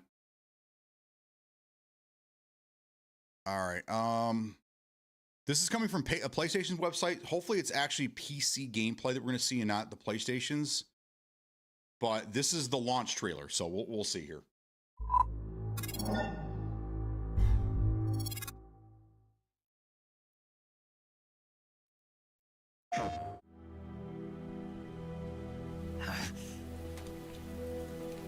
Why'd you defect? I didn't. I'm loyal to the end, to my purpose. Snake, I know how you're feeling. It's hard for me to believe, too, that a legendary hero like the boss would go over to the Russians. That she'd double-cross us like this. We will use the legacy to heal that rift and make the world whole again. To do this, we need strength. An unstoppable trump card with enough power to bring order to the world. Do you love her? No, nothing like that. Do you hate her? For 10 years, we lived and died together. You couldn't possibly understand. And you think you can kill her now? Hey, don't you go getting any funny ideas. We can't leave yet. I've still got one last job to do. She's at the lake. She's waiting for you there. We were together for 10 years, and now you tell me she's my enemy. What about you, Jack? What's it going to be? Loyalty to your country or loyalty to me? Your country or your old mentor? The mission or your beliefs? Your duty to your unit or your personal feelings? You don't know the truth yet. But sooner or later, you'll have to choose. I don't expect you to forgive me.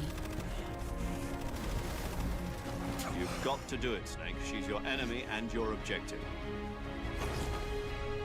You're a soldier. Finish your mission.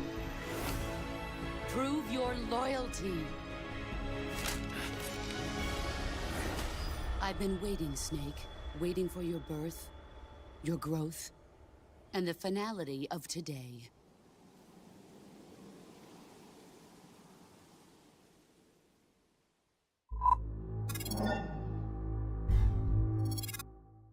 Yeah. I mean, it still gives me the early 2000s vibe and the old Metal Gear feel, but on a painted differently on a new engine. So I think that looks great. I'll definitely be playing that one. I don't know if it'll be day one, but we'll definitely be playing that game. I think it looks fantastic. What do you guys think? What do you guys think of that one?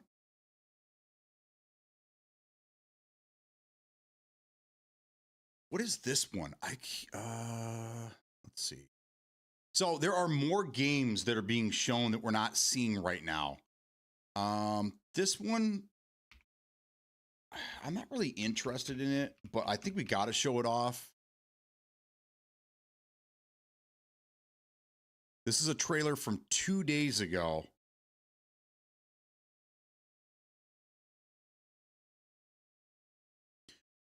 This one's called PUBG Blind Spot. This is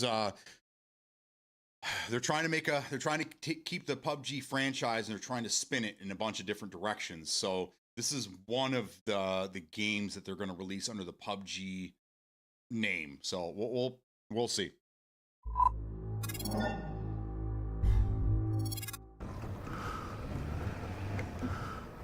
We were fools to think the blue chip would save us.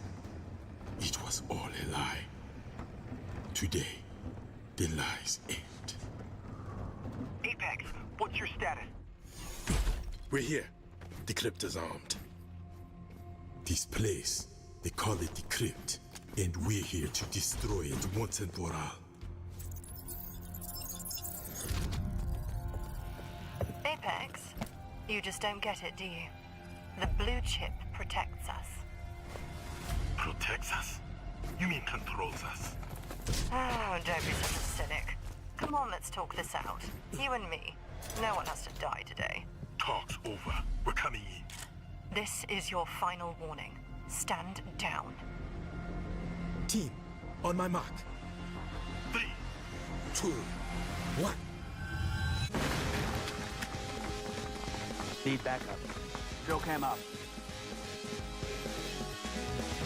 Enemy spotted.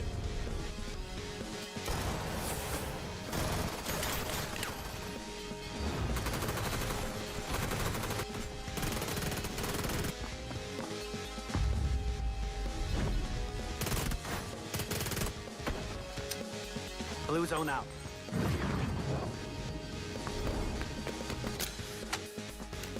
Firing gas.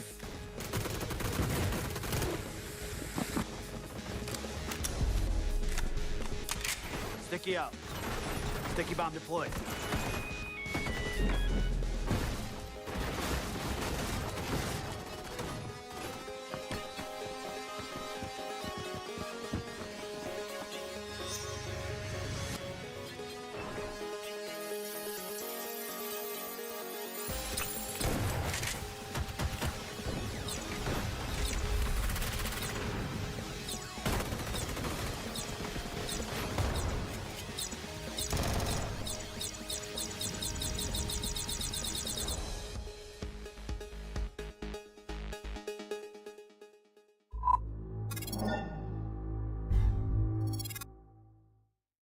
What the hell was that? So I didn't see any PUBG at all. What I saw were very colorful characters, and then it looked like it was going into like a Rainbow Six Siege type gameplay, and then it went in like Breach. Has anyone ever played a game? I think it was called Breach. It looked just like that, where you went in and it was like top down. There was another one called Hotline Miami. Anyone ever played that game? That's very old as well. But there's a lot of that type of gameplay in there. But I didn't see any PUBG until the blue zone grenade, some of the weapon sounds, the sticky bombs. So it's like the weapons and the utilities were taken from PUBG, but it's kind of a Rainbow Six Siege / Breach gameplay. But with characters that were taken from Overwatch. I don't know. It's very, very strange. Metal, you're pretty damn close. You're I don't know if it was horrible. It was definitely terrible. It was definitely terrible. So, Huckleberry wants to know why it's called Metal Gear. Metal Gear is the name of the big ass robot, the big mech. That originally, that's what it was. It was that was like the boss. That was the main thing. And from there, it just kind of took a different shape. But that's where Metal Gear comes from. That was the name of the mech. PUBG and Apex had a baby. An XCOM style game. No, XCOM is a turn-based, right? XCOM was a turn-based type game. XCOM 2 was a great game. I enjoyed that one. Yeah, it's top down, and then it's all about angles into rooms, and yeah. I don't see that being fun. I know that they did a play test a while back, and a lot of I think it was the PUBG partners were able to stream that to show it off. But it does not look very interesting to me. I don't know if I would have slapped the PUBG name on there like that, because when you think PUBG, you think of a specific type of gameplay. I mean, that would have worked on other things.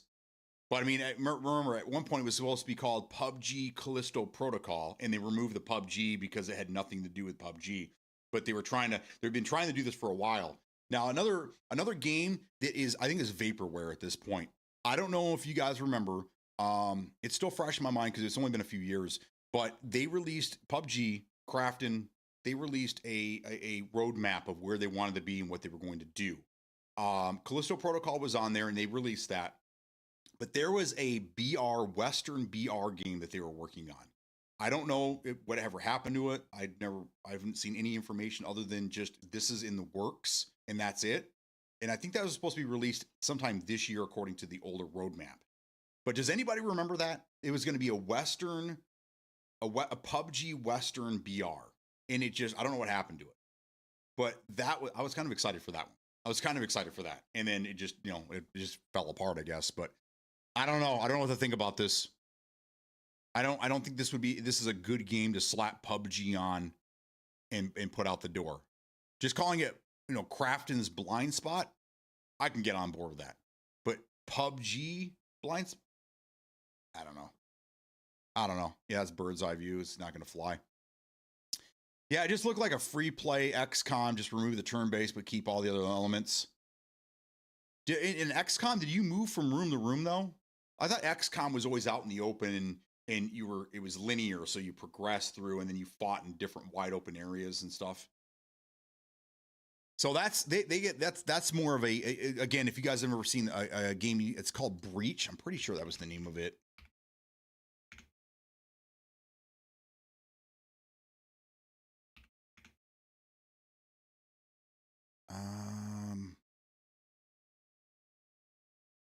No, I guess that wasn't the name of it.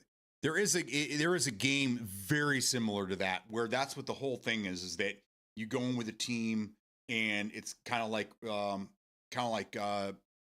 SWAT game. You went in with your team and you watch different corners and there'd be blind spots like that because you didn't know where the enemy was until they were in your line of sight. So like that game, this game style has already been done before, but they're taking that recipe, that formula, and they're making it their own now. But I've seen a game just like this years ago, and I could have swore it was called Breach, or maybe it's Breachers. It's not it either. I'll have to look, but it's been done before. We'll see how well it works. So now there was rooms, tunnels, cover, etc. Depending on the map you went to. It's like France 44 did the same thing. Oh, okay. Yeah, so that style of game's been done before. It really has. I see there's a lot of weird stuff. It's Syntopia. Rogue Point. Did we look at this one already? Rogue Point. It better not be another hero shooter. I'm getting sick of those games.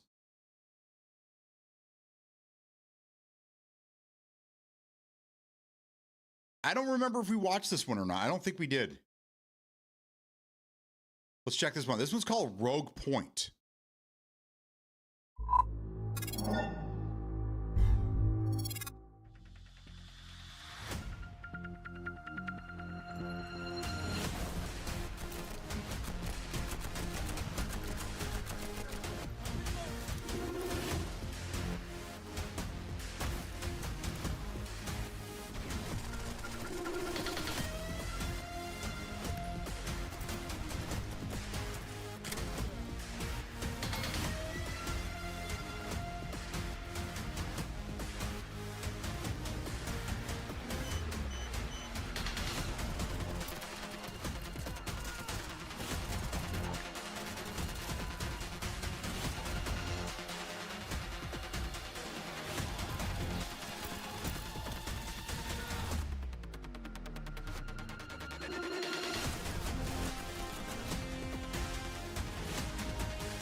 I like that Team 17's putting it out. Team 17 historically has made very, very good games.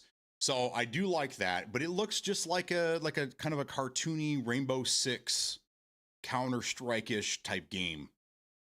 So that'll be interesting. And the graphics you can get away with putting that on just about anything. So I don't know. It looked more like a mobile game to me than anything else. But I don't know. I mean, if it's free to play, I might give it a shot. I might check it out. But I don't know if I throw money at it. Thunder Tier 1 is what they copied. Play that one a bit back. Thunder Tier 1. We're talking about the game style.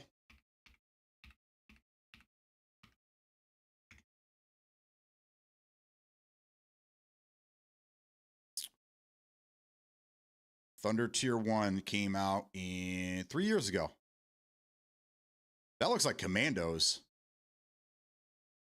That's not, that's, it's probably similar, very similar. I'll have to, I'm going to have to look because this game, the game I'm thinking of is even older than that. We're talking mid-teens. So I'll have to look it up and I'll put it up in Discord later. That looks interesting though. It's objective-based game. Well, you can bet you'll lose every match as an attacker. Yeah, I mean it looks just like a Rainbow Six Siege cartoon. That's kind of the vibe I was getting from it. Cinder City, The Darkest Files. It keeps saying the Exoborn is being shown off, but I haven't seen anything new. There is going to be another play test for those that are still interested in the game, which I very much am. The next play test is going to be September 6th, I do believe.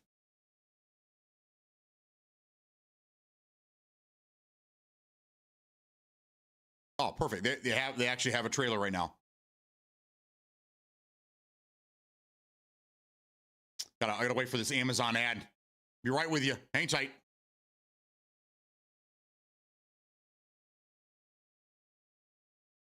Okay, here we go. This game right here, for those that are, there's two big extraction shooters coming out this year. This one here, Exoborn, and then Arc Raiders. In their, I think that they both have a lot to offer to different types of players. But this is an official playtest 2 announcement trailer that came out yesterday. So let's check this one out.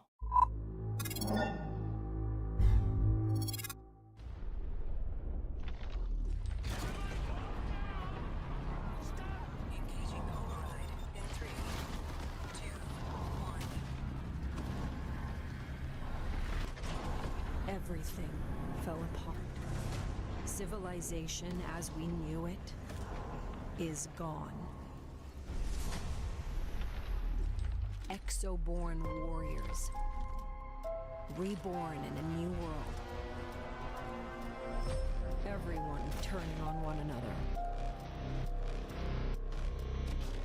But there is a storm rising.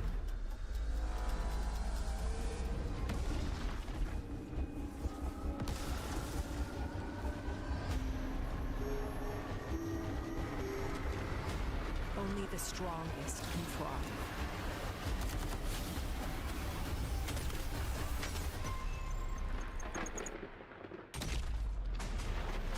Chaos reigns.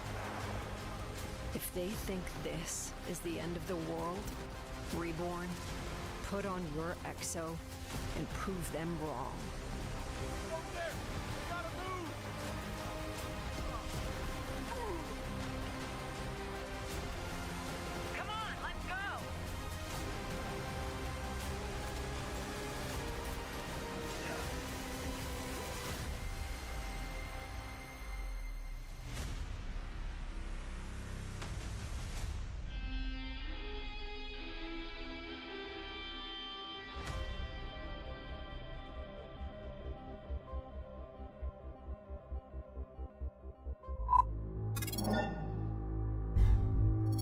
That looks like it's 3 weeks long. I'm excited now, but I'm also at the same time a little nervous because if it's going to run from September 16th to October 7th, is it still going to release this year? The last play test was fantastic with the exception of 2 different things. It didn't have any solo lobbies, so I had to go in and go up against full teams, which is in this game, it's impossible to fight a full team. But then the other thing was the fire nados. You saw 2 different tornadoes there. One's just a regular tornado that you can ride with your parachute, which is awesome, and it helps to change the dynamic of the game. And then there were the fire nados, and they are way overpowered. You can't escape them. Even if you're in a house or in a building underneath these things, it'll still kill you. There were times where I would die to these things. I would buy a whole new fucking kit, go back in, and immediately die to another one. So, and I think that was one of the biggest complaints this past playtest, was those things just need to go away. Kind of like the red zone in PUBG. No one asked for them. Nobody wants them. And we've been spending all this time trying to get them to get rid of them. And they're like, man, they're not going to go anywhere. We like them. We like them a lot. But other than that, that game is shaping up to be something special. And I still hope they release it this year. I will be playing that. Unfortunately, it's under NDA again. So I won't be able to show it off to you guys, but that's going to release on everything when it does release. So I'm very, very excited about that game. Hopefully there's some cross play in there as well, so I can play with my my console homies, and hopefully this will be one of the first games that starts giving us controller and mouse and keyboard support on both PC and console. They need to start doing that. Don't leave it to the big guys to do it. Some of these other companies need to start doing that as well. So, give us the play-by-play of the ad. It was a little Asian girl that didn't like the food she was eating, so she ordered all this stuff from Amazon so she can make her grandmother's specialty Asian food, and then she was very happy that she was able to make it, and she's eating it and smiling at her workplace. There you go. That was the play-by-play. Oh, man. Red Zone in PUBG is pointless. At least now it leaves holes in the ground so you can use them as cover in an open field. Yeah, but it took, what? 7 years to get that. Unless you're on PC, then it was 8 years, but yeah. If you're on PlayStation, it's not even 7 years yet. So, what a beautiful ad. Yes. I hated the Red Zone. I still hate the Red Zone. And every time I go back and I see the Red Zone, I'm like, they still haven't got rid of this son of a bitch. All right, so there we go. We watched Lego Batman yesterday. Dune Awakening. I don't understand why that game's already out. Why are they showing us this crap?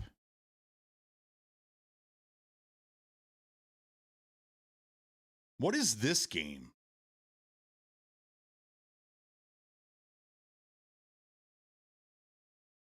Okay. I have another one I want to show you guys here.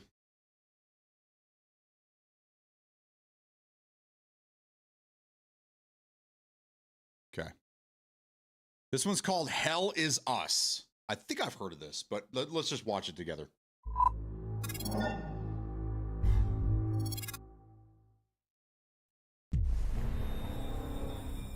I was born here, but I grew up on the outside. I spent years trying to get in. Why come back? My parents. I had to find them. I needed to confront them about the past. I love you. Never come back.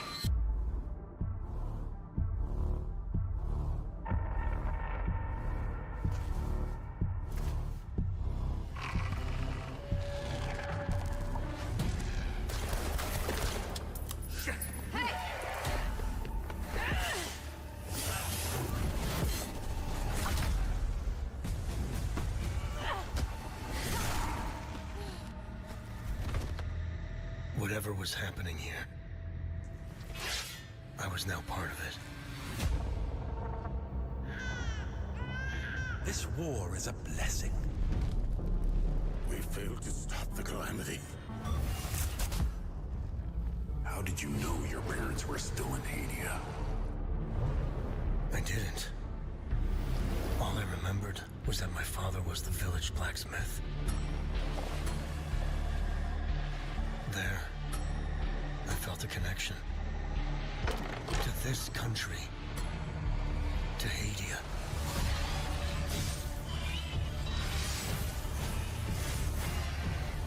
Choose your next move wisely. You pissed off the wrong people. I want to piece together whatever is happening here, and you want to stop it. It became my burden. Look at you. Compromised by your emotions. I won't stop.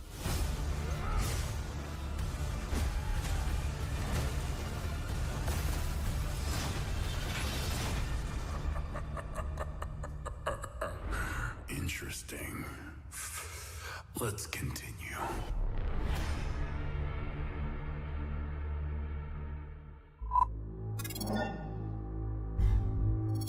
September 4th, right around the corner. Sorry, I'll be playing Indiana Jones on September 4th. So if anybody plays that, let us know what you think. Give us a review on that when you get a chance. Hello, Red Zone, my old friend. Yes. God, I hate that thing. I really hate it. You should have heard of this back in March or April. The name sounded familiar, but the gameplay did not. Comes out September. Yes, you are correct. September 4th to be exact, right around the corner. And that's all I'm seeing for the day. I don't see anything else new. 10 minutes ago, hands-on with RTX games at Gamescom. Don't care. Everything's Resident Evil 9. Every story coming out of there right now. This one from Game Informer, the most dope games. Are we still saying that in 2025? The most dope games we played during Gamescom. I guess we are. Must be an older guy like me. Pokemon. Yep. Keeper, the Blood of Dawnwalker. Oh, this is a CD Projekt Red game. Interesting. Knights of the Fall, Borderlands 4, Black State. Are they still showing off Black? Just release the fucking game already.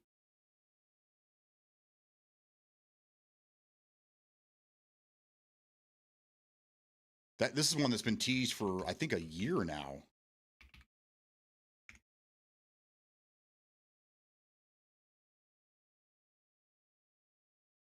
We don't have any gameplay trailers. It's just all impressions. And then we have the GeForce RTX showcase that basically just shows what it looks like with DLSS on and off and ray tracing and shit like that. And the official trailer is from a year ago. So I don't know what they must have been able to play the game at this thing. Yeah. There's 21 minutes of actual gameplay footage from the game. Okay, moving on. Dawnwalker is good. It looks very good. Half human, half vampire. You live the day as a human, at night a child of the night. That's cool. Pragmata. Yeah, everything keeps going back to Resident Evil. So basically, Resident Evil 9 is taking all the awards and the thunder away from everybody else right now. There's a RTS game, Warhammer 40,000, Dawn of War 4. That's a mouthful. And that looks like that's it. So there's not a lot going on here. This John Carpenter's Toxic Commando looks really interesting. Toxic Commando and I think Halloween are the two games I'm going to take away from this whole event that I'm excited for. I think that's where I'm at right now. Any other games you guys can think of? Anything else that piques your interest? Because I'm not seeing shit in here. Syntopia. That looks different. Wouldn't Syntopia be just hell? Yes, it is. Syntopia. All right. Real quick, guys, I'm going to take a little break, grab some more coffee, and see what's going on in the house here. Stretch my legs for a minute. I will be right back.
So, with that being said, I have one final thing I want to talk about before we bring this show to a close.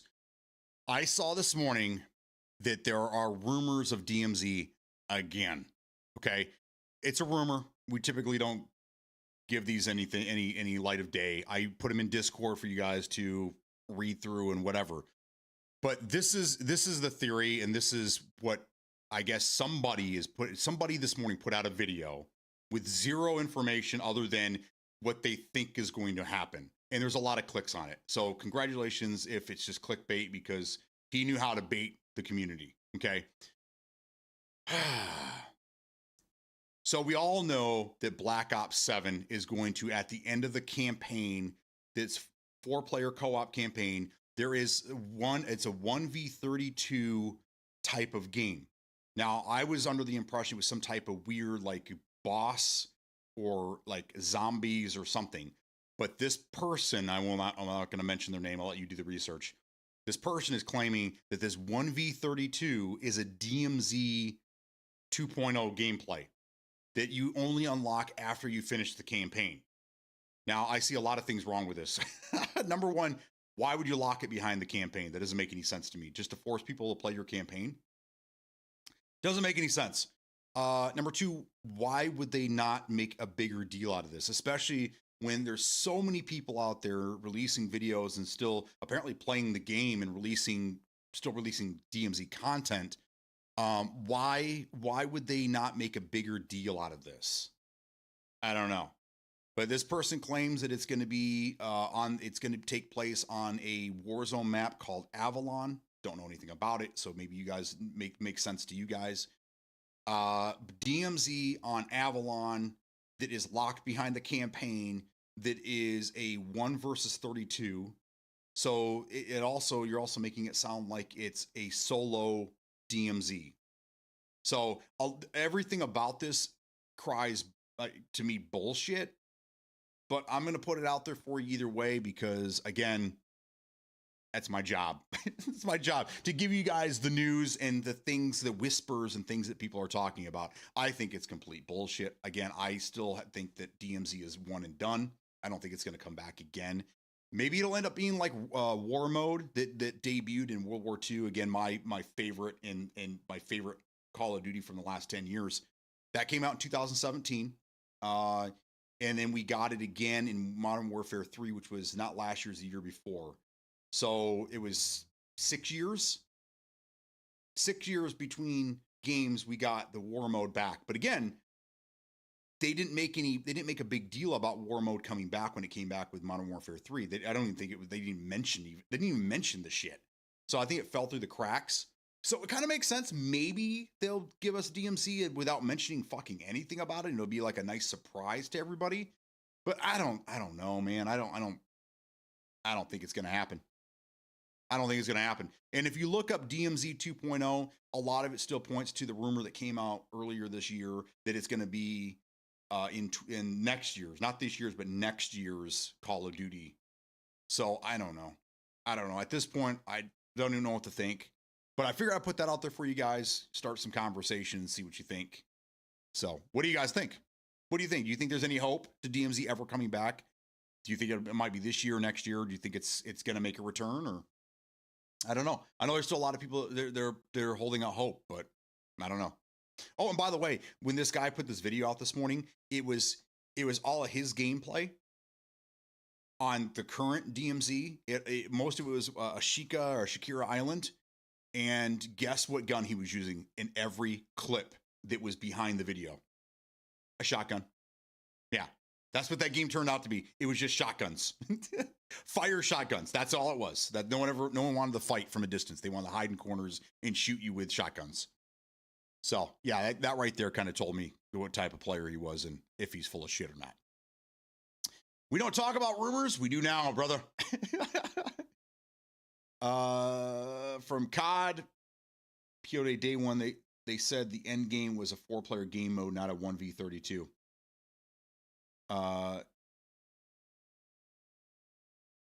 Yes, yeah. But I read something recently that said that there's a 4-player co-op campaign, and then the end game, whatever. Then maybe that's what it is. Maybe that's what this person was trying to say, is the end game is what they're calling DMZ.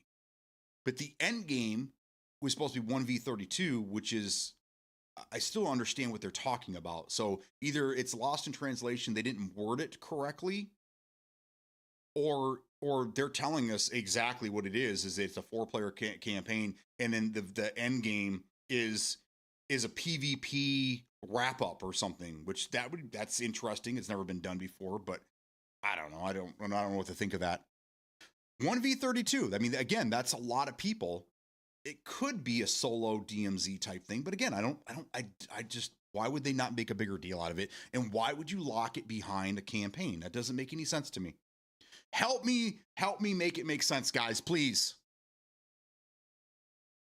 It's supposed to be an extract like game in a psychedelic world. Well, I mean, if you've seen the Black Ops 7 trailer, the whole fucking game looks like it's psychedelic, in a coma, mind trip, like micro dosing in the 60s and 70s type deal.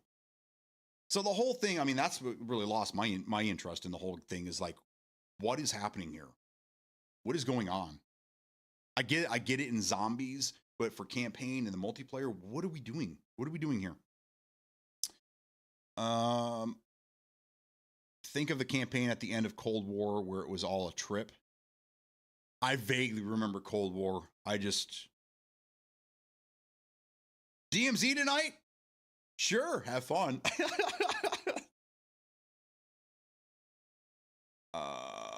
We ended up needing one, but you gone. It's all 4-player. You go in with a team, take stuff out to get stronger for your next run and repeat. But yeah, it's locked behind the campaign. I don't, yeah. So it's an extraction game. So where is the 1v32 coming from? What is that all about?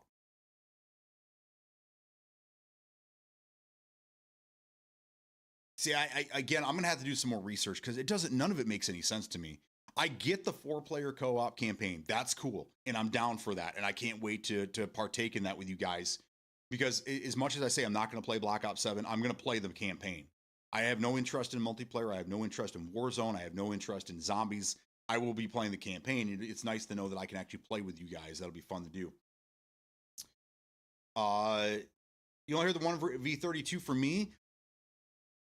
All right. Yeah, here we go.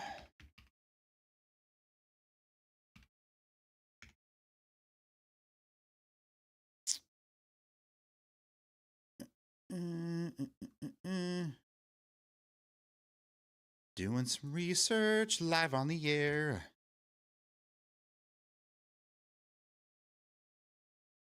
Here we go. I don't know if this is from Screen Rant. Everything we learned from Treyarch about the endgame mission. So endgame picks up at the end of the main story campaign. So this is this go back to World at War. When you beat World at War, this was 2008.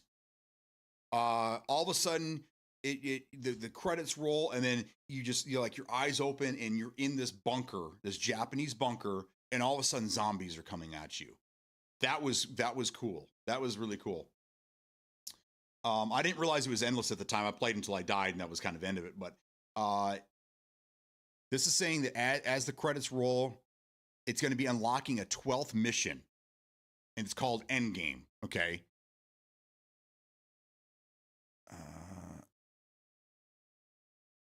Players will have to meet the challenge of the newly unlocked and hardest region of Avalon. So, okay, there it is right there. Take on difficult objectives to level up and complete the endgame mission. You're going to have to go through a unique power journey that I'm getting here in the endgame. So it is an extraction, it sounds like. And it does take place on Avalon.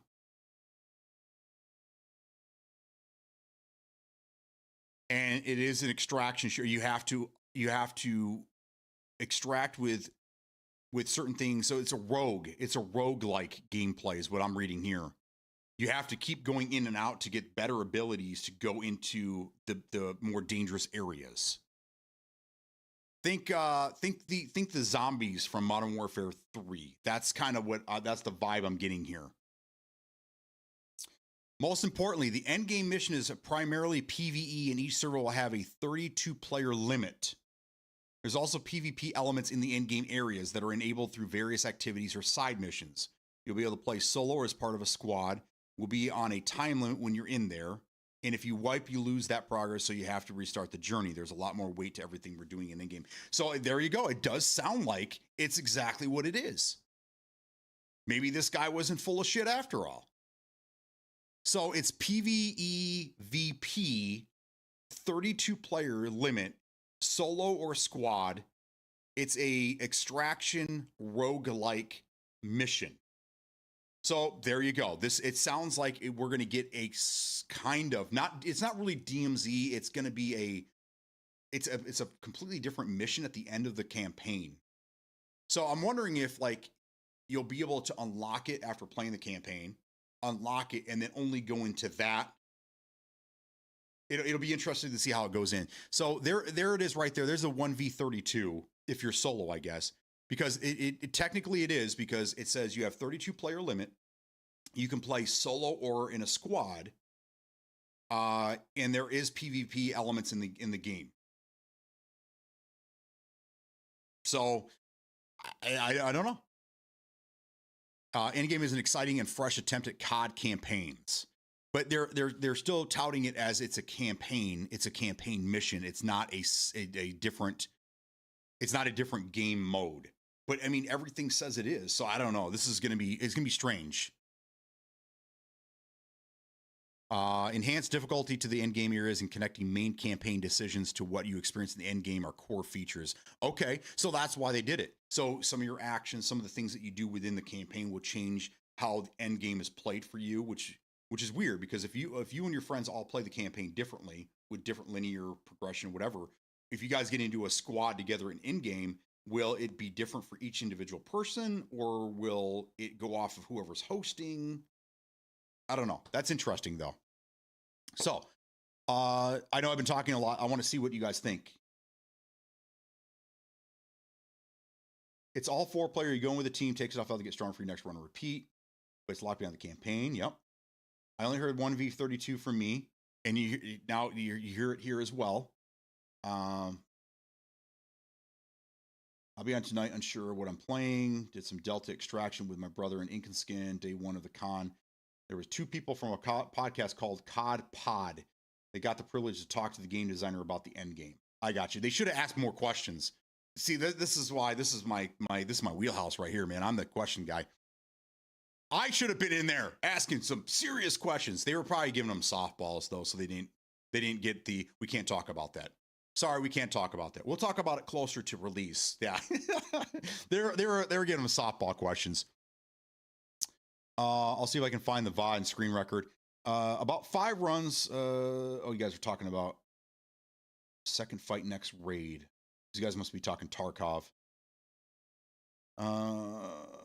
Glad you're playing. Finally got you a controller support. So are you guys playing on console? I'm confused. When it comes to Delta Force, I'm confused. Are you guys playing on console? Or are you guys playing with the controller support that they've had since April? Or did they give you new controller support? I'm just confused on the whole thing. Confusing when you said raid, because when you say raid, I'm thinking Tarkov. But I don't know. It's all confusing to me anymore. Waited so long, it was fun when we made it out 3 or 4 runs. The UI is going to kill that game on console real quick. That should be their immediate focus.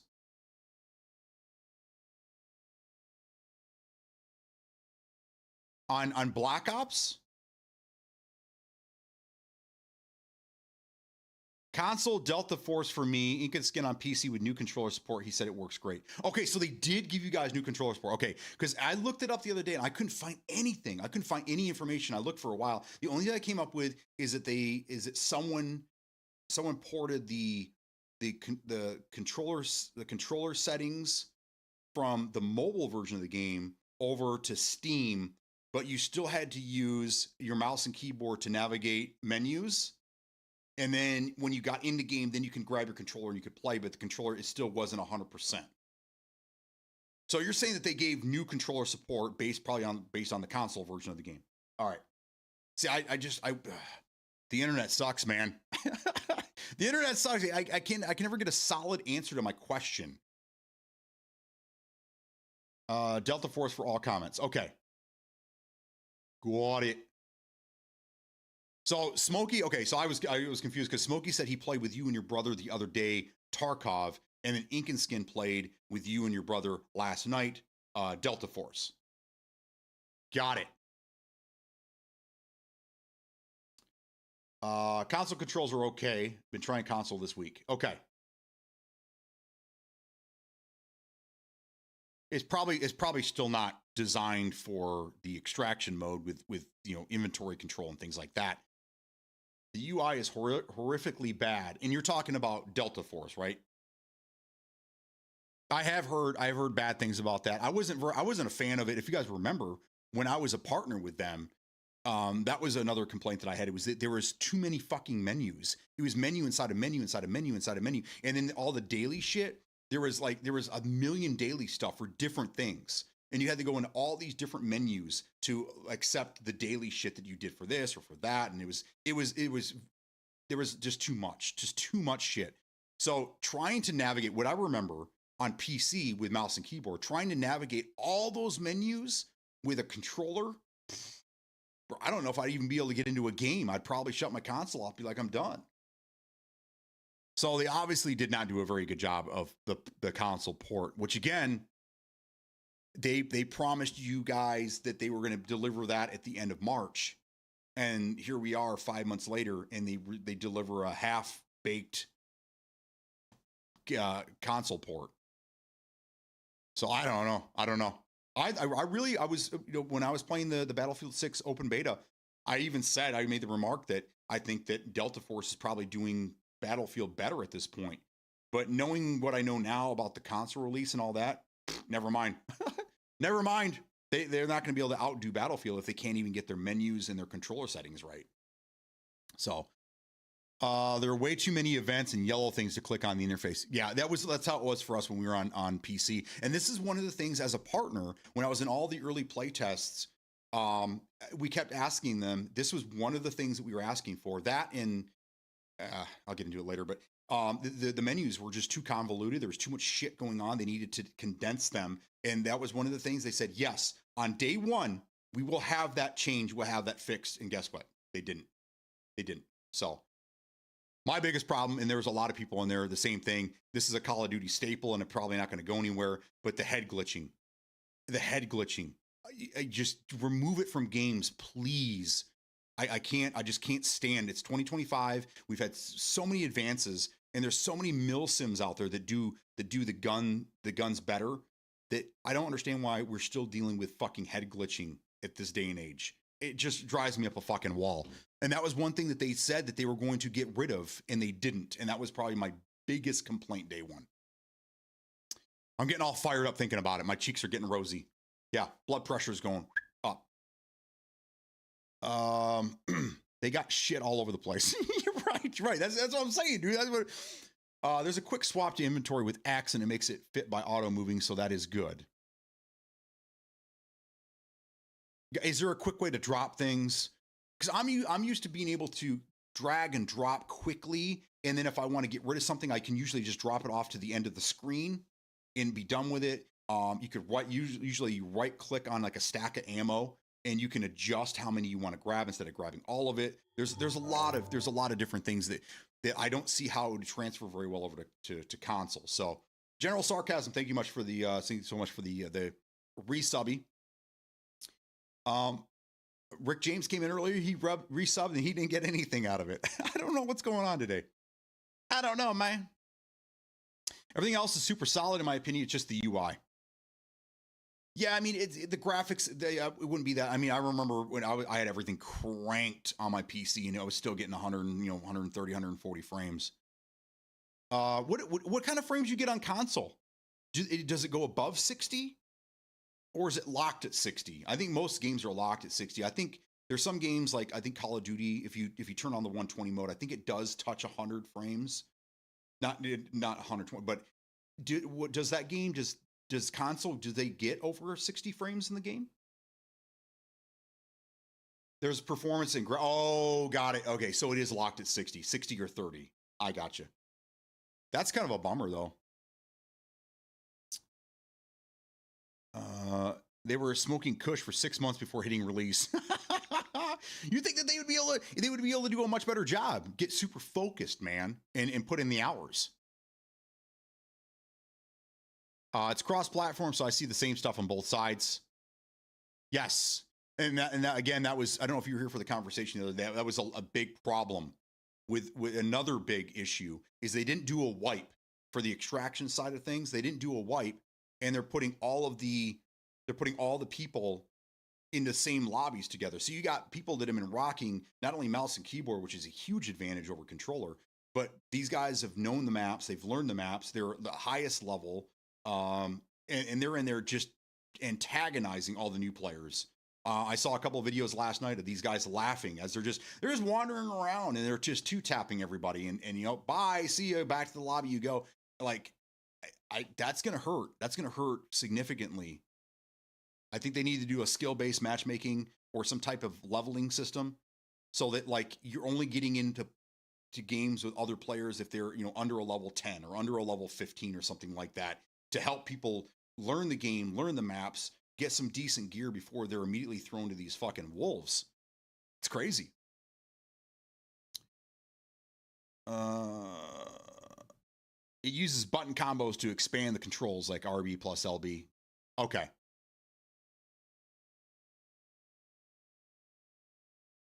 It's getting 80, 90 on graphics. How do you know, is there an in-game performance? Is there an in-game like overlay or something? How do you know that what frames you're getting on a console?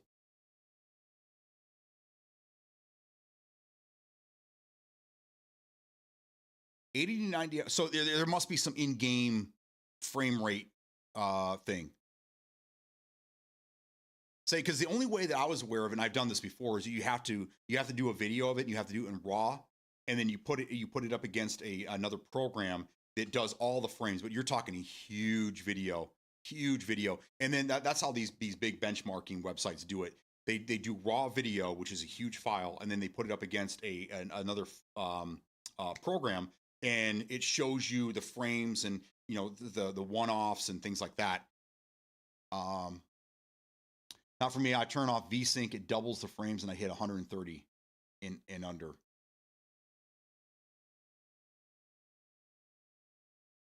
Or open easy mode on more maps. You can turn it on like PC overlay with ping and FPS. Oh, that's cool. That's cool. That's got to be. Is that a first?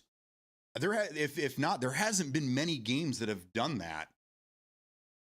That's crazy. Okay, good.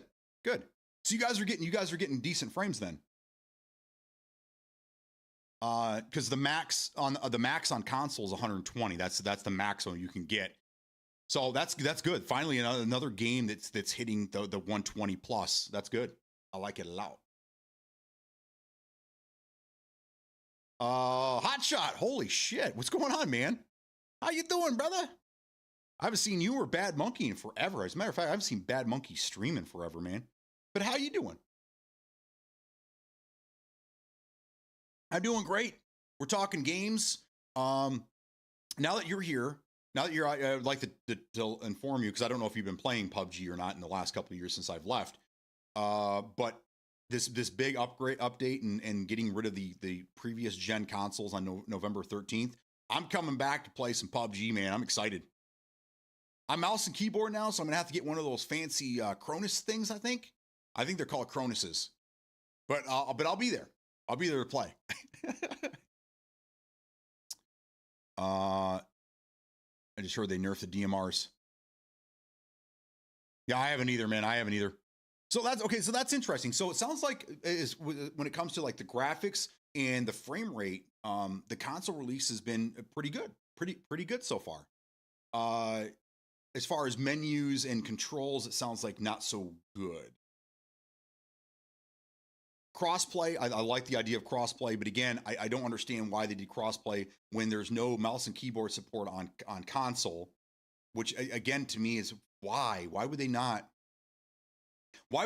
release a game on console that started off on PC mouse and keyboard. Why would they just port the mouse and keyboard controls over to the console?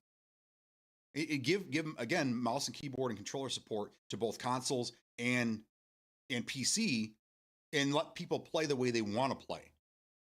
I get it. There's still a small amount of people that play on TVs. I don't know why, but they still play on TVs, and they want to have their controller. They want to sit down on the couch and they want to play games. I get that. But for everyone else, I know a lot of people that have their console on a desk like mine, and they play on a gaming monitor, and they have the availability to sit in front of a mouse and keyboard and get it done.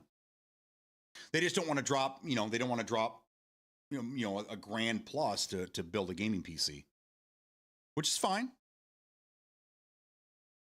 I still play PUBG as one of my mains. They did nerf fire rate for all DMRs. Good. The DMR spammers was very frustrating. I think the controls are fine as far as just movement and gunplay. It's managing looting and UI. Right. That's what I'm saying. But it is interesting to see that you guys got a better controller support, or I guess you could say dev approved or whatnot controller support on PC. So that's nice to see that. Talking about Delta Force, I think it's wild that they had a mobile release before console port, because that's where all their money is. You got to remember that it seems like most of these games now are being built in the Asian market.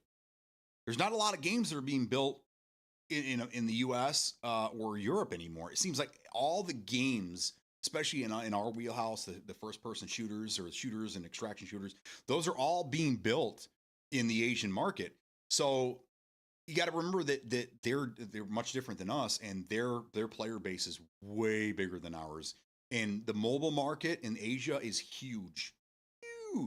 So it makes absolute sense that an Asian developer would make a mobile version first and then get to consoles down the road.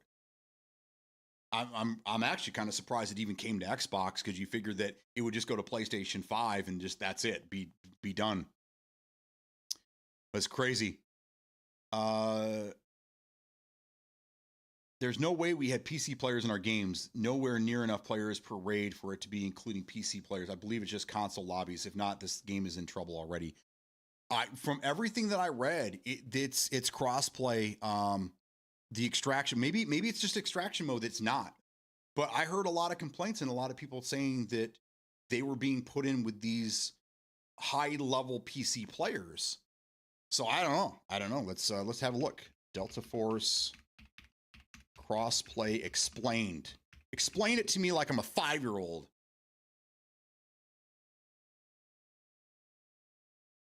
So yes, Delta Force does have crossplay between PS5, Xbox Series X, and PC players. But players on those platforms cannot play with anyone on iOS or Android. Obviously, I mean, that's mobile. I think the only game that's ever done that was Fortnite, and I don't think it lasted very long. The mobile versions only crossplay with each other. So there you go.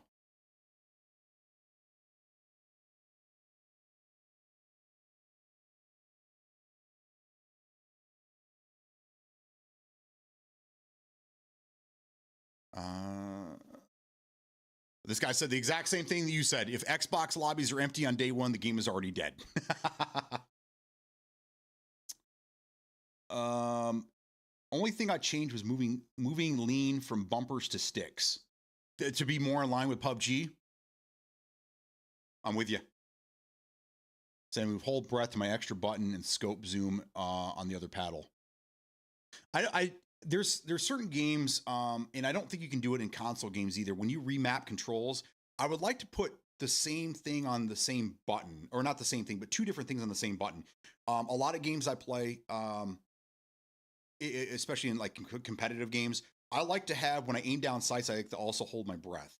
So as soon as I pull up my gun and I'm aiming down sights, I'm holding my breath. So I like to put those two together. Now, there's a lot of games that will not allow you to do that. And I don't think console, I think console is definitely one of those.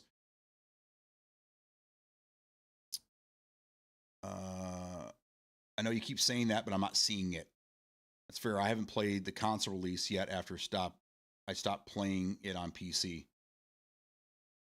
I had no issues with lobbies, but it does seem like easy mode has less. Oh, there's an easy mode? I've been running some with a friend. I'm trying to onboard, letting him host. They put whole breath on automatically with ADS. Oh, okay. So they just do it for you? That's cool. That's nice. So I'm afraid there just hasn't been a lot of players. We had 3 raids and not seeing a single player. Okay. So crossplay. What is the extraction mode called? I don't remember. I just remember warfare is the battlefield mode.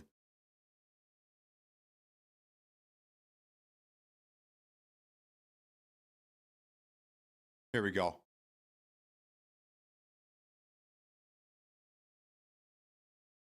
Maybe you have crossplay turned off. That could be a thing. If you're on console, you have to check the settings game to ensure you have crossplay toggled on. If you have a level infinite pass from their website, then you do have cross progression.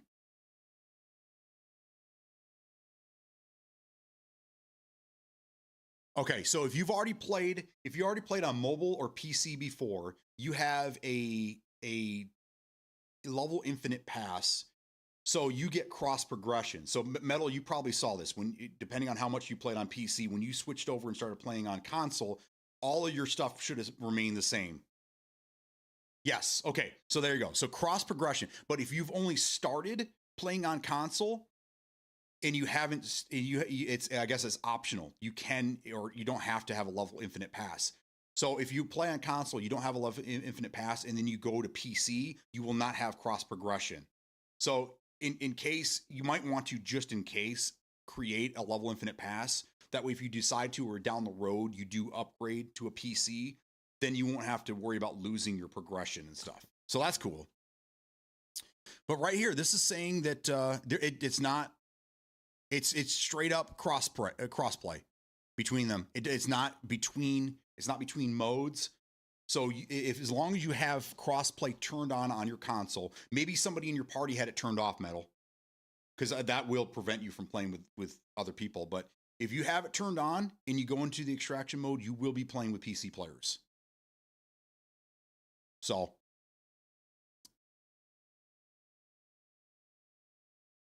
yeah, what is easy mode? Well, maybe they added it. Again, I haven't played this game since December. So if they added an easy mode, it's not something I've heard of. Is that like a bot lobby type deal or something?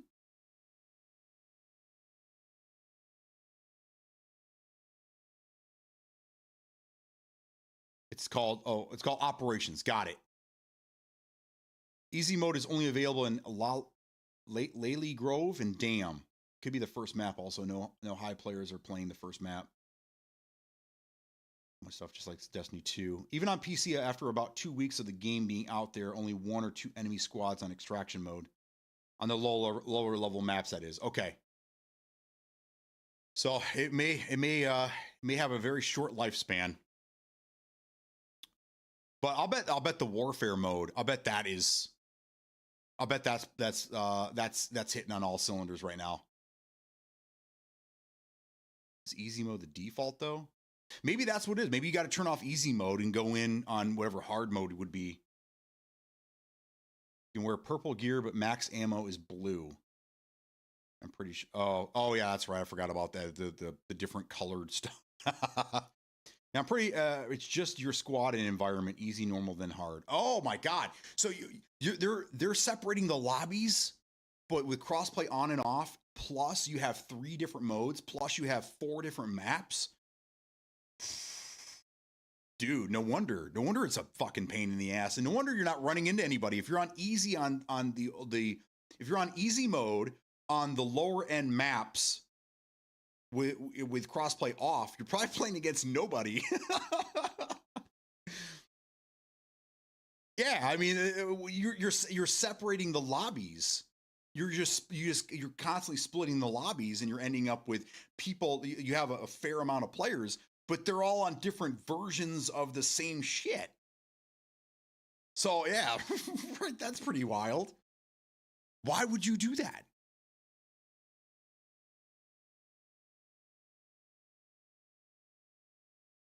Nah, it's just pretty easy to upgrade rapidly to higher loot maps so you progress out of the easy. Well, yeah, especially if there's nobody in there. If there's nobody in there to fight you, you just walk around, kill everybody, take all the loot. Boom, you're good to go. That reminds me of the meme with the pizza cut in 100 pieces. I can understand it easy. It keeps the new players from getting crushed by red or gold. But you're putting way too much thought into us. Okay, so when I played, there was ranked and non-ranked, and I played ranked. That would be, I guess, that would be hard mode or whatever. I mean, I didn't really see a difference between the two. But again, I was also playing in a limited play test and not with the world. Why separate the lobbies with easy, normal, hard? How about you just have level caps? How about you just cap the players? So, level 15 and higher can't play with level 15 lower. You know what I'm saying? Like, or have the two smaller maps or the easy maps, have those for people that are under level 10. Put caps out there or gear caps. I don't understand why you would do that. I mean, that makes it better because then you're putting all the newbies in together. You're not separating it by, I want to play easy, medium, or hard on, that's so weird. That's so weird to me. Like,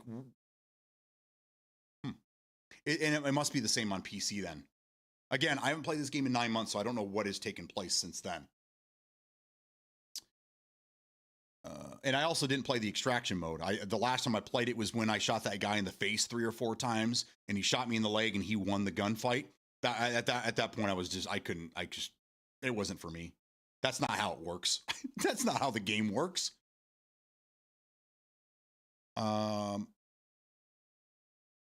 They don't have the cash to even compete yet.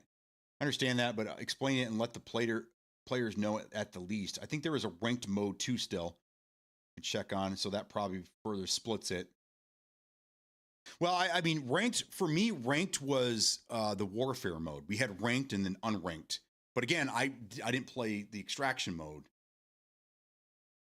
The last time I even played the game was when the game came out. We had this big streamer day where we were playing with a bunch of FPS, the big names in FPS and in Battlefield, which I did have a good time. I still think that they allowed some of the bigger streamers to have time with a brand new map that the rest of us didn't, because they seemed to know what was going on that map, and the rest of us were like, where is everybody? But yeah. Anyhow, so you don't lock friends from playing from each other. They need to simplify a lot of things they did. Console needs to be simplified. Exactly. That's why people buy consoles, because they're simplified. They're easy to navigate. They're no fuss. You just turn on a controller and you're gaming. You'd have to do gear tier caps because level carries between MP and extraction.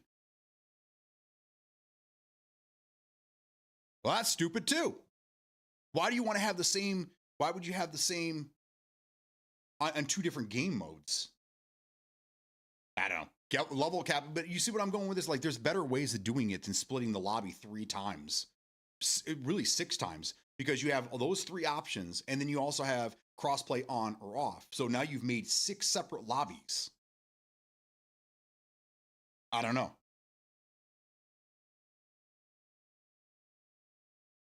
Like say you put in time, and I just started with that logic. We can't play together.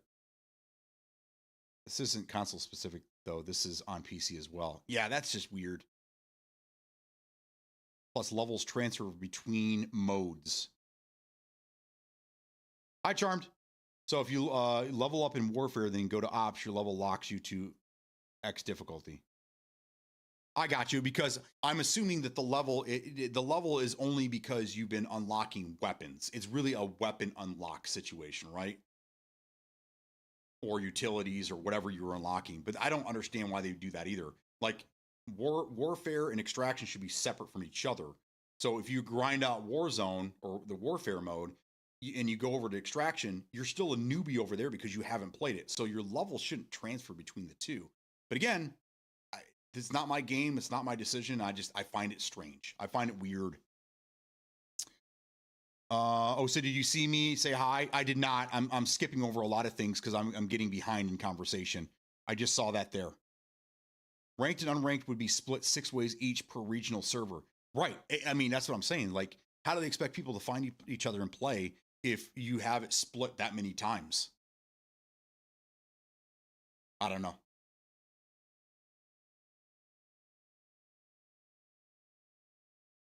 Plus ranked. Oh, so on top of that, in attraction mode, there's a ranked as well. So that then you have to double it. Then you have to double it, right? Because all those modes should be available, just like crossplay, on or off, ranked or unranked. So now you just doubled it again. You've created more lobbies than you fucking need, and you just confuse people. And you know, like people like Metal Josh are going to get in there and go, where are all the players? Where are all the PC players? Where are all these badasses that said they're going to come out of nowhere and kick my ass? They're not there because they're in 17 lobbies over this way. I don't know. That's dumb. That's dumb. I feel better about my decision to walk away, though. This just makes me feel that much better.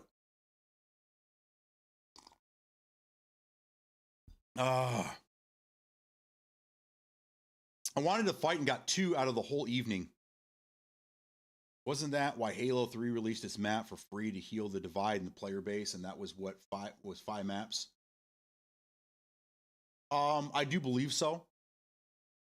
That was probably the original, because I mean DLC packs and level packs have been the same way for years. But we did see that in Call of Duty is World War II. That was the last one I really put time and money into. I bought all the DLC packs that came out, and when those DLC packs came out, the lobbies took forever because people weren't buying the DLC. So it was kind of smart.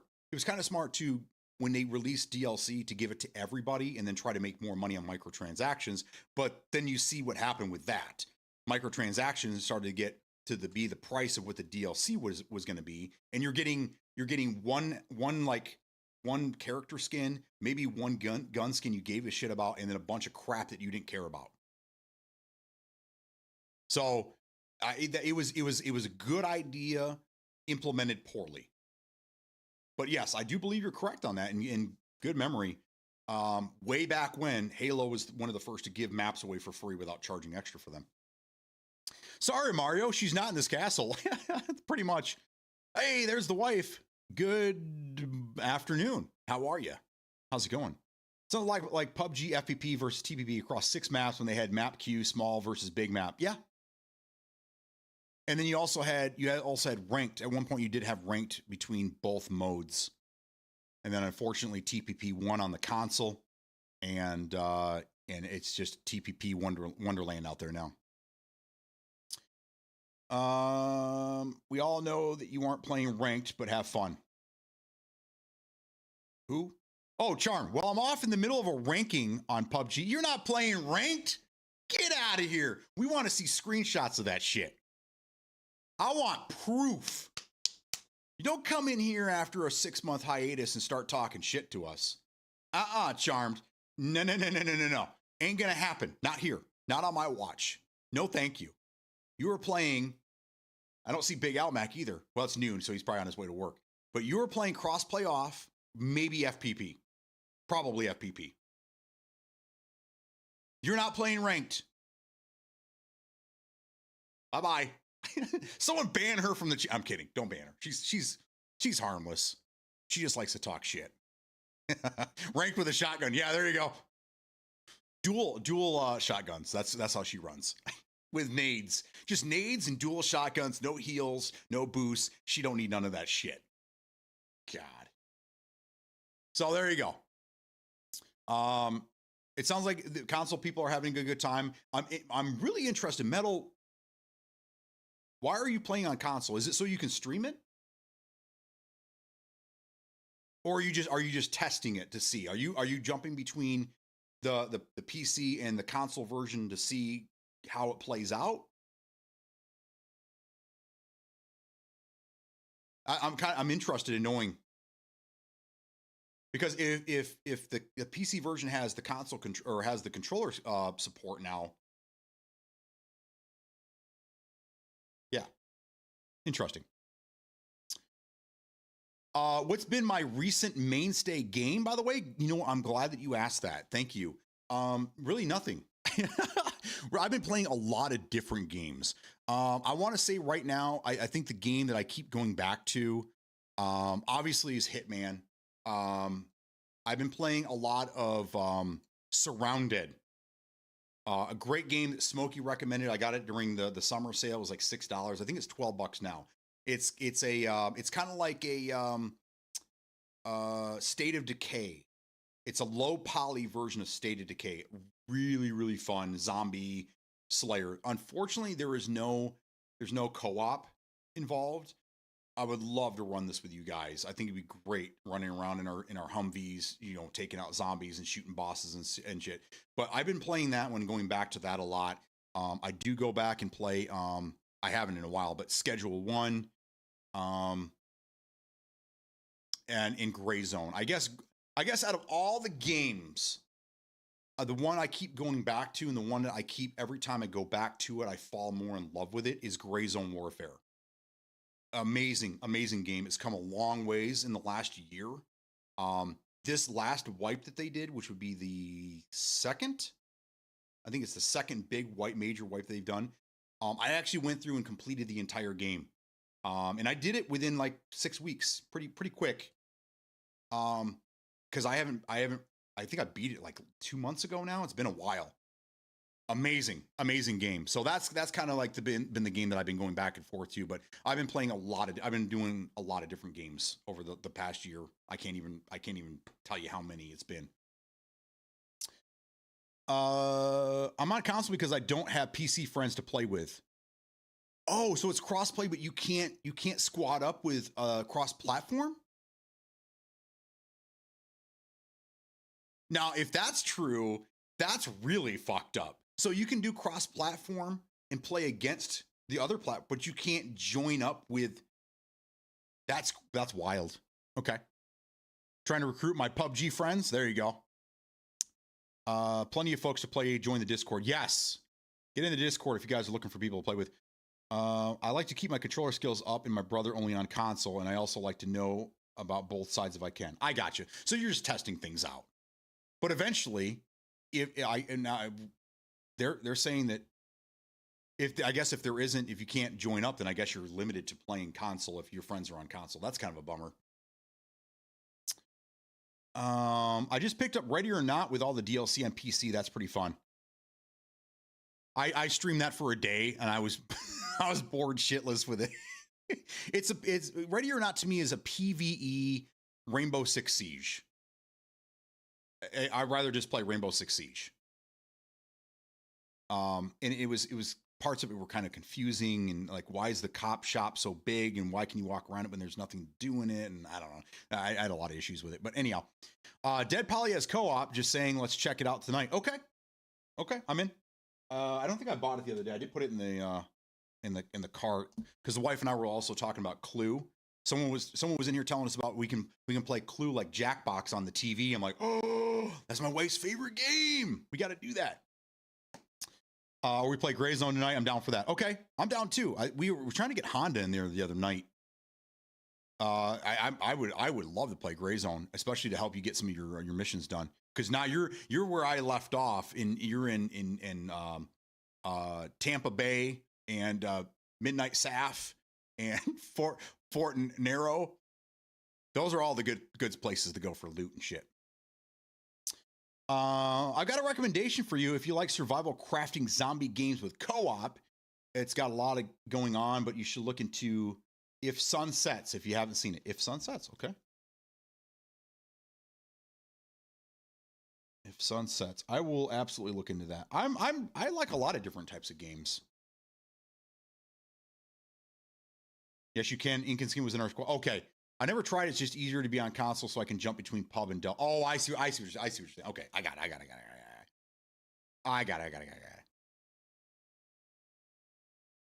Ready or Not is much better with homies.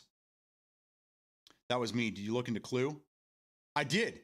And now I'm even more confused because there's two different versions of the game. The reviews say that the one from 2023 is terrible and the one from 2018 is better. The one from 2000, the people that reviewed that one said the one from 2023 is better than the one from 2018. And then there's a lot of differences between them. They're $2 difference, but then if you want the DLC, you have to drop like $50 on top of the $16 entry price. I don't know. I just kind of gave up on it. And I'm hoping my wife forgets about it as well. But I see she's here listening too, so I'm gonna have to buy it either way now. So Exoborn is about to have another playtest. Yes, I played that a little bit earlier. I've been heavily involved in Exoborn for the last year, and I fucking love that game. And the playtest that went that was in March, the month-long playtest that they did, I really enjoyed that. But this past one, they changed things, a lot of things for the better. Some things they need to tweak a little differently. But Exoborn is fucking great, and I'm having a good time with it. I just got an email this morning, let me know that they have a reserved spot for me, so I'll see you there. If not, sarcasm, if that's a game that you're going to play and you're going to be in the play test, hit me up. I would love to run with somebody. I had to play all solos against full teams this last play test. Nobody wanted to play with me, man. So there's that. You picked up 0 Hour. Oh, I was thinking I have a VR game that I bought called Zero Caliber. I'm not sure what 0 Hour is. I got to look that up. She didn't. Okay, thank God. Okay, I'm good now. 2023 is one I play. It looks better. 2018 looks older for sure, but has like 14 different maps. Yeah, that was the big complaint, is that if you buy the more recent one, you get just the original game board map, and that's it. But then there's like 30 other ones that you have to pay the $40 to get. So yeah, I'm on already. The Exoborn? What is your in-game name?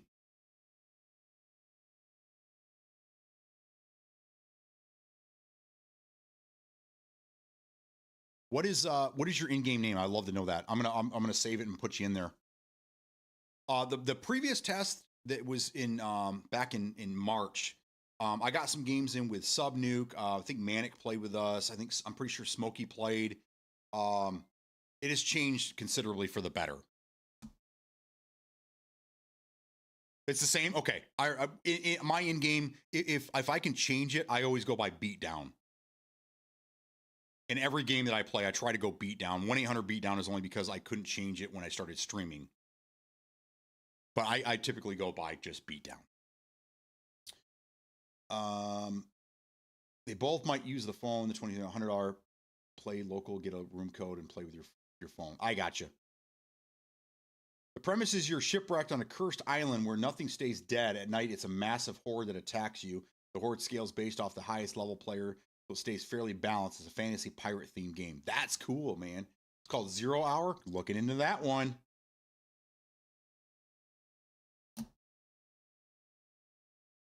And you use that everywhere. Okay, cool. All right, now I'm excited. Now I have somebody to play Exoborn with. Yeah. Good deal. All right, so it sounds like there's going to be a mixture of a lot of things going on tonight. It sounds like some might be playing Gray Zone, some might be playing Tarkov, some might be playing Delta Farce. It just depends on what's going on. I really wish I was playing Exoborn, but, you know, we got to wait. September, the premise is if sunset. Okay, gotcha. Okay, and then 0 Hour is a different game. Okay. September 16th through October 7th. Is when that, so if you guys are interested in playing and you guys want to jump in there with me, hit me up. But we got about a month before that happens. I was really bummed when they and I recorded a lot of gameplay. I know I wasn't supposed to, but I did. It's not out in the wild, but I plan on putting together a little video when the game does come out, and hopefully not get in trouble for it, but how the game advanced over the time that I was play testing it for them. I'm kind of doing the same thing for Skate. Did I say that out loud? Sorry, I shouldn't have said that. Okay, so if sun sets, that's the zombie one on the ship. Okay, and then 0 Hour. Got it. So I don't know what I'm gonna be playing. I know that the wife and I, we should be back around 8-9 o'clock, and once we get the kids settled, we'll probably just be sitting here just chilling. We have a busy weekend, so tonight's probably our only night to actually get some games in and have a good time. because we're going to be running this weekend. All right, it's already a quarter after noon. I got to get to my haircuts. I'm going to go jump on the bike, go for a ride, get my haircut, and then be back here in time for the wife to go do what she's got to do. Did anyone else get excited when they saw the new DMZ beta in the Xbox store? And now he decides to troll us. All right, guys. Everyone have a fantastic day. Enjoy your weekend. I will be on tonight playing something or other. So if you see me on and you want to play some games, just throw me an invite. Don't be afraid. I won't hurt you. I won't bite too much. Just hit me up and I'll love to get some games. All right, guys. Peace out.